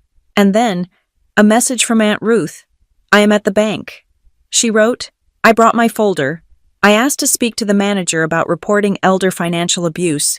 He tried to tell me to call a number, but I told him I would sit in his lobby until the police arrived if he did not help me. He is taking me to his office now." I stared at the message, tears pricking my eyes. Aunt Ruth, who had been terrified of the IRS, who had made herself small for decades, was walking into the lion's den and demanding her dignity back. The institutions began to pivot. It was a cold corporate maneuver, but it was effective. Bayfield Community Bank, realizing they had allowed a fraudulent authorized user to drain my account and had ignored Aunt Ruth's massive transfers to a shell company, suddenly became very helpful. I received an email from their legal department. It was addressed to Dana, my lawyer. "Dear Ms. Lyle, in light of the ongoing criminal investigation and the evidence provided regarding the unauthorized access to Ms. Mendoza's funds, we are opening an internal review. We are committed to full cooperation with the State Attorney General. Translation, please do not sue us for negligence. We are on your side now." North Star Online Finance was even faster. They sent a letter stating that the loan in my name had been flagged as identity theft confirmed, and that they were freezing the balance and interest accumulation while they processed the discharge paperwork. They were scrambling. They knew they had lent $20,000 to a fraudster using a stolen Social Security number, and they knew the state was watching. By 3 p.m, the story had leaked to the press. A reporter from the Bayfield Chronicle, a woman named Sarah Jenkins, who had been covering the city council for years, started calling around. She had seen the police cars. She had heard the whispers about the audit. She sent an email to the general inbox at Comet Street Coffee, asking if anyone knew Aria Mendoza, and if she cared to comment on the alleged financial irregularities at New Dawn Fellowship. I did not reply. I did not have to. The story was writing itself now. I sat in the war room, the adrenaline of the morning fading into a deep, bone-weary exhaustion. The wall of butcher paper was still there, covered in red string and evidence, but it looked different now. It did not look like a conspiracy theory. It looked like a history book. I opened my laptop and logged into my credit monitoring service. I wanted to see it. I typed in my password, the new one, the long, complicated one that no one else knew. The page loaded. The score was still low. You cannot fix a credit score in a day, but under the Alerts section, there was a new line item. Dispute status, under investigation. Remarks account, frozen by consumer. Police report filed. It was not a victory. The money was not back yet. The debt was still technically there. But those words, under investigation, were the most beautiful things I had ever read. It meant I was not crazy. It meant I was not lying. It meant that the system, which had been used to crush me, was finally turning its heavy head to look at the people holding the hammer. Jenna walked over to the floor lamp. She looked at the wall, then at me. She reached out and clicked the switch. The harsh halogen light died, plunging the room into the soft gray of the late afternoon. "We are done with the map," she said quietly. She looked at the dark screen where the camera feed had been. "Now we see if the machines you kicked awake actually work." I closed my laptop. I felt light, untethered, like an astronaut who had just cut the cord. "They are working," I said. "I can hear them grinding." Martin packed his briefcase. He snapped the latches shut with a definitive click. "The raid is the easy part," he said, putting on his coat. "Now comes the paperwork. Now comes the grand jury." But tonight, he looked at me with a rare, genuine smile. "Tonight, Arya, you sleep like a baby. Because for the first time in your life, your parents are the ones awake, wondering who is knocking at the door." The courtroom did not look like the ones on television. There was no rich mahogany paneling, no dramatic lighting, and no hushed gallery full of weeping spectators. Courtroom 3 of the Bayfield County Superior Court was a windowless box that smelled intensely of industrial lemon cleaner and stale, burnt coffee. The fluorescent lights buzzed with a low, maddening hum that seemed to drill directly into the base of my skull. I sat at the plaintiff's table beside Dana Lyle, my legal aid attorney. Dana was arranging her files with the precision of a surgeon preparing for an operation. On the table sat the Honor File Project Table 9 printed out, bound in 3-ring binders, and looking thick enough to stop a bullet. To my left, at the defense table, sat my parents. Lydia and Brent Calloway looked smaller than I had ever seen them. Without the staging of their pulpit or the lighting of their perfectly curated living room, they looked shrunken. Lydia was wearing a gray cardigan that washed her out, her hands twisting a tissue into a tight, white rope. Brent was staring straight ahead, his jaw clenched so tight I could see the muscle jumping in his cheek. Their lawyer, Mr. Braddock, a man who looked like he regretted taking this retainer, was shuffling papers and whispering to them in urgent, hushed tones. They looked terrified, and for the first time in my life, I did not feel the urge to fix it for them. Judge Elena Cho entered the room in a swirl of black robes. She was a woman with sharp features and eyes that did not miss a thing. She took her seat, adjusted her glasses, and looked down at the docket. "We are here regarding the emergency motion for an asset freeze and the petition for a permanent protective order for Ms. Ruth Caro," she stated. Her voice was dry and devoid of emotion. "Mr. Braddock stood up. "Your Honor," he began, smoothing his tie, "this is a tragic family misunderstanding. My clients are pillars of the community. The allegations of flight risk are preposterous. The trip to San Aurelio was a long-planned missionary endeavor, not an escape attempt." Judge Cho did not look up from the file in front of her. "It was my file." She flipped a page. "Mr. Braddock," she said, cutting him off, "I have here a documented timeline showing the purchase of one-way tickets to Miami connecting to Maris K. I have bank records showing the liquidation of church assets into a private consulting firm 48 hours before said flight. And I have a sworn affidavit from a forensic accountant regarding significant discrepancies in tax filings." She looked up then, her gaze pinning Brent to his chair. "This does not look like a family misunderstanding to me. Counselor, it looks like a departure strategy." I felt a hand squeeze my arm. It was Dana. She gave me a tiny nod. While the lawyers argued over the definition of flight risk, I let my gaze drift to the back of the courtroom. There were only a few people in the gallery, mostly clerks, and a few bored locals waiting for their own hearings. But in the back row, sitting perfectly still, was a figure I recognized instantly. He was wearing the same worn navy peacoat he had worn at the coffee shop. His gray hair was cut short, military style. His hands were folded in his lap, resting on top of a thick manila envelope. It was the man from Comet Street, the man who had tipped me $1,500, the man whose receipt was currently taped inside my journal. He met my eyes. He did not smile. He just nodded, a single, solemn dip of his chin. My heart started to race. Why was he here? Was he a creditor? Had my parents scammed him too? The courtroom clerk leaned over and whispered something to Judge Cho. The judge frowned, then looked at the piece of paper the clerk handed her. She cleared her throat. I have been informed that an interested party has filed a motion to be heard regarding the assets in question. She said, Mr. Braddock threw his hands up. Your Honor, we object. We have not been notified of any third-party claimants. Judge Cho ignored him. Mr. Edmund Caro, she called out. The name hit me like a physical blow. Caro. The receipt. Caro. My mother's maiden name was Pierce, but Pierce was her mother's name. I knew nothing about her father. The story Lydia had always told me was that her father was a drunk, a bitter man who died broke and alone when she was 20. She used him as a cautionary tale about what happens when you do not have faith. The old man stood up. He walked to the front of the courtroom with a steady, rolling gait, the walk of a man who had spent time on ships or factory floors. He passed the defense table without looking at Lydia, but I saw my mother flinch as if she had been burned.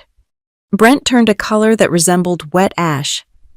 State your name and interest for the record, Judge Cho said. Edmund Caro, the man said. His voice was deep, gravelly, and filled the room without shouting. I am the founder and majority shareholder of Caro Foundry Group, and I am the father of the defendant, Lydia Calloway. The air left the room. My stomach dropped through the floor. Caro Foundry Group. I saw that name every day. It was painted on the side of the massive warehouses near the docks. It was stamped on the manhole covers in the street. It was one of the biggest industrial employers in the tri-state area. My grandfather was not a broke drunk. He was a titan of industry, and he was standing 10 feet away from me. Lydia let out a strangled sound, a half-sob that was quickly silenced by Mr. Braddock's hand on her arm. Judge Cho looked from Edmund to Lydia, then back to Edmund. You are the defendant's father, she asked. Unfortunately, Edmund said. He placed his manila envelope on the podium. I am here to speak to the pattern of behavior, Your Honor, and to clarify the source of certain funds that the defendants have claimed as ministry investments. Proceed, Judge Cho said. Edmund turned slightly, catching my eye for a brief second before addressing the bench. I cut my daughter and her husband off 30 years ago, he began, not because I was bitter, and not because I was broke, but because I caught Brent Calloway trying to move my employees' pension funds into a private investment vehicle under his own name. He called it divine stewardship. The Securities and Exchange Commission calls it embezzlement. Brent slumped in his chair, staring at the table. I did not prosecute then, Edmund continued, because Lydia begged me. She was pregnant with her first child. I let them go with a warning and a severance. I told them to never ask me for a dime again. He opened his envelope and pulled out a stack of papers. But they did ask. For 30 years, they have used my name to solicit donations from my business associates. They have told people that Caro Foundry backs their ministry. They have forged letters of recommendation on my letterhead. He held up a document. This is an email chain from 3 years ago. Brent asking me to seed the ministry with $200,000, claiming they were about to be evicted. When I refused, he told my business partners I was senile and that he had power of attorney. I had to have my lawyers send cease and desist orders. He placed the papers down. I have watched from a distance, Your Honor. I watched them perfect the art. When they realized they could not steal from me, they moved on to smaller, more vulnerable targets. They moved on to their congregation. They moved on to their own family. He pointed a calloused finger at the defense table. They are not missionaries. They are parasites. The courtroom was silent. Even the buzzing of the lights seemed to fade. But that is not the only reason I am here, Edmund said. His voice softened. Just a fraction. He reached into the envelope and pulled out a blue folder with a legal seal. I established a trust fund 28 years ago, when my granddaughter Aria was born. The Caro Resilience Trust. I stopped breathing. A trust fund. Lydia's head snapped up. Her eyes went wide with a mixture of greed and horror. Edmund continued. I knew who her parents were. I knew that if I gave the money to them, or even to Aria while she was under their roof, they would drain it dry before she turned 18. So I wrote a specific clause into the trust. He put on a pair of reading glasses. The principal of this trust shall be released only upon the beneficiary demonstrating documented integrity and perseverance in the face of familial fraud. The beneficiary must prove, without assistance, that she has broken the cycle of financial abuse. He took off his glasses and looked at me. I have been watching you. Aria, he said, not in a creepy way, but I checked in. I saw when you got the job at Comet Street. I saw you working double shifts. I saw you walking to work because your car broke down and they would not help you fix it. He turned back to the judge. 2 weeks ago, I went into that coffee shop. It was early. I sat at table 9. I watched my granddaughter working the register. I saw her stack of receipts. He smiled. A small, sad smile. I asked her why she saved them. She told me it was the only way she could remember who owed her. She made a joke of it, but I saw the fear in her eyes. I saw that she was keeping a ledger. He paused. So I decided to test her. I tipped her $1,500. Mr. Braddock looked up, startled. The mystery tip, the detail that had been in the police report but unexplained. I wanted to see what she would do. Edmund said, would she spend it? Would she hand it over to them? Or would she use it to free herself? He looked at Lydia. 3 days later, I sent a letter to the shop. Anonymous. I signed it, Your Rich Grandpa. It had a bus pass inside and a single note. When they start calling you crazy, choose the story written in ink, not in tears. I gasped. I remembered the note. I had thought it was a prank, or maybe a message from a sympathetic customer who had heard the rumors. I had kept it, tucked in my journal, because the words had felt like a lifeline. Your Honor, Edmund said, his voice ringing with pride. She did not just keep the receipts. She built a case. She documented every theft. She sought lawful channels. She protected her aunt. She stood up to the people who were supposed to protect her. And she did it with nothing but a stack of paper and a backbone made of steel. He placed his hand on the blue folder. She has met the condition. She has exceeded the condition. He turned to Judge Cho. I am declaring my intention to activate the Caro Resilience Trust in favor of Aria Mendoza, effective immediately, and I am providing my full files to the Attorney General and the Internal Revenue Service to ensure that the defendants do not see a single penny of it, nor a single day of freedom until they have repaid every victim in this room. Judge Cho sat back in her chair. She looked at the thick file Edmund had placed on the podium. She looked at the honor file on my table. And then she looked at Lydia and Brent. Lydia was weeping now, but it was not the pretty, staged crying she usually did. It was the ugly, gasping sobbing of a woman who realized the game was over. Brent was staring at Edmund with a look of pure, unadulterated hatred. Judge Cho picked up her gavel. The court accepts Mr. Caro's filing as corroborating evidence of a sustained pattern of fraud, she said. Her voice was like iron. She looked at Mr. Braddock.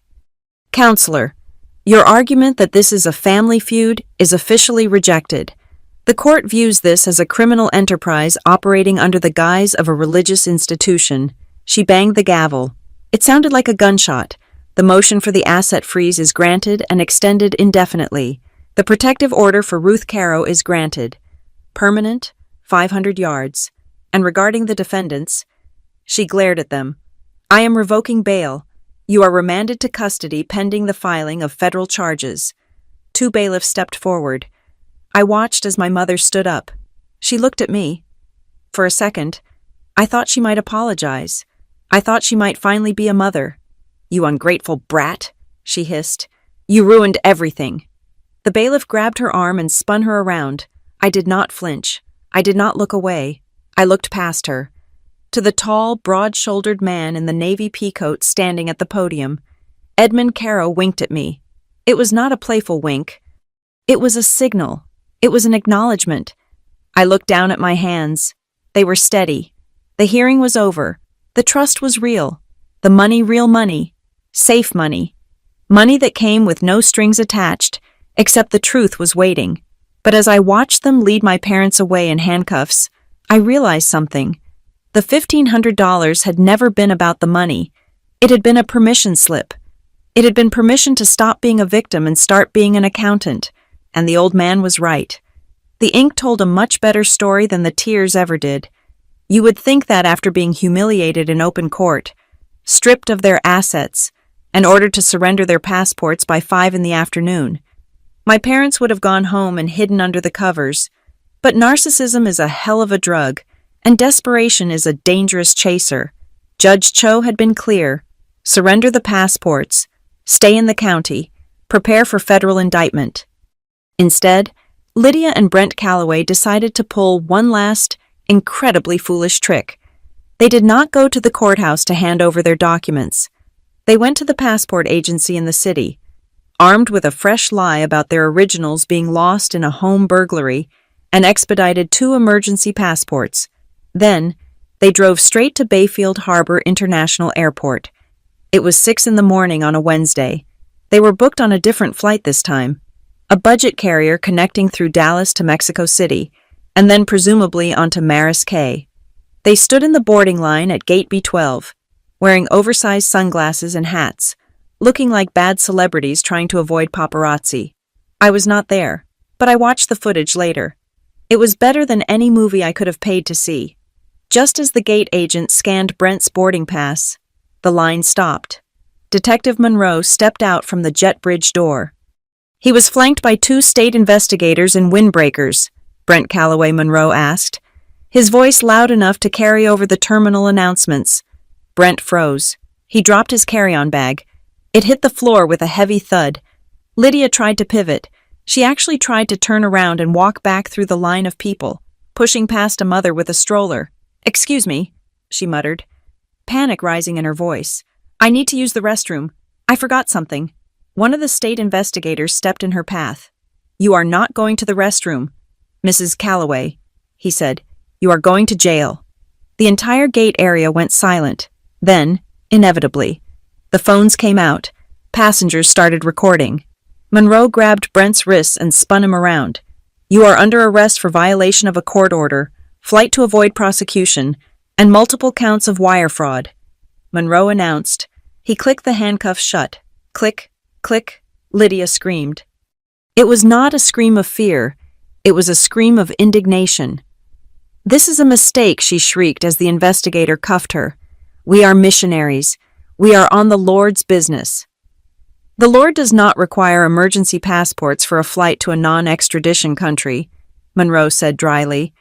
They searched Brent's leather briefcase right there on the carpet of the terminal. Inside, they found the lost original passports tucked into a side pocket. They found a handwritten list of offshore contact numbers, and most damning of all, they found a note in Brent's handwriting listing the names of 5 major donors and the amounts he intended to leverage before disappearing. It was not just flight. It was premeditated theft in progress. The video of their arrest hit the local news by noon. By the time they were arraigned at 2 p.m, the courtroom was packed. The prosecutor did not hold back. He rattled off the charges like a grocery list of sins. Multiple counts of identity theft, including the theft against me and Aunt Ruth, wire fraud, tax evasion, money laundering, elder financial abuse. Judge Cho looked at them over her glasses. She looked at the emergency passport sitting on the evidence table. Bail is denied. She ruled. Her gavel strike was the final period at the end of their sentence. The defendants are a flight risk and a danger to the financial community, remanded to custody. As the bailiffs led them away, Lydia weeping about persecution, Brent silent and gray. I felt a weight lift off my chest that I had not realized was crushing me. The collapse of their empire happened quickly after that. North Star Online Finance, realizing they were about to be dragged into a public relations nightmare for lending nearly $20,000 to identity thieves, sent a formal letter to my lawyer. Dana, Dear Ms.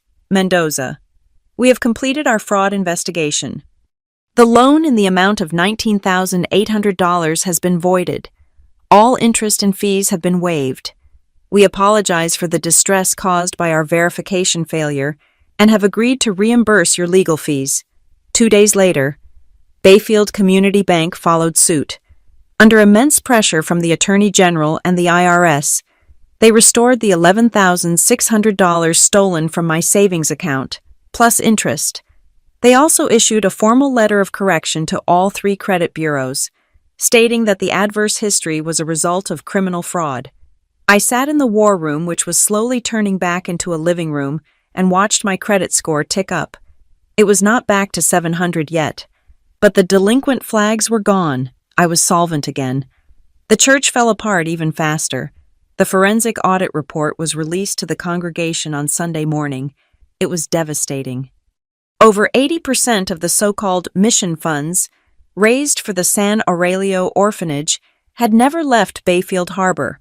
Instead, the money had gone to luxury car leases, pastoral retreats at 5-star spas, and of course, the infamous Patek Philippe watch. The board of directors publicly severed all ties with Lydia and Brent. They announced a class action lawsuit to recover the stolen funds and dissolve the sham charity, Harbor Lantern Missions. In a separate probate proceeding, the court appointed a neutral, court-ordered guardian to oversee Aunt Ruth's finances.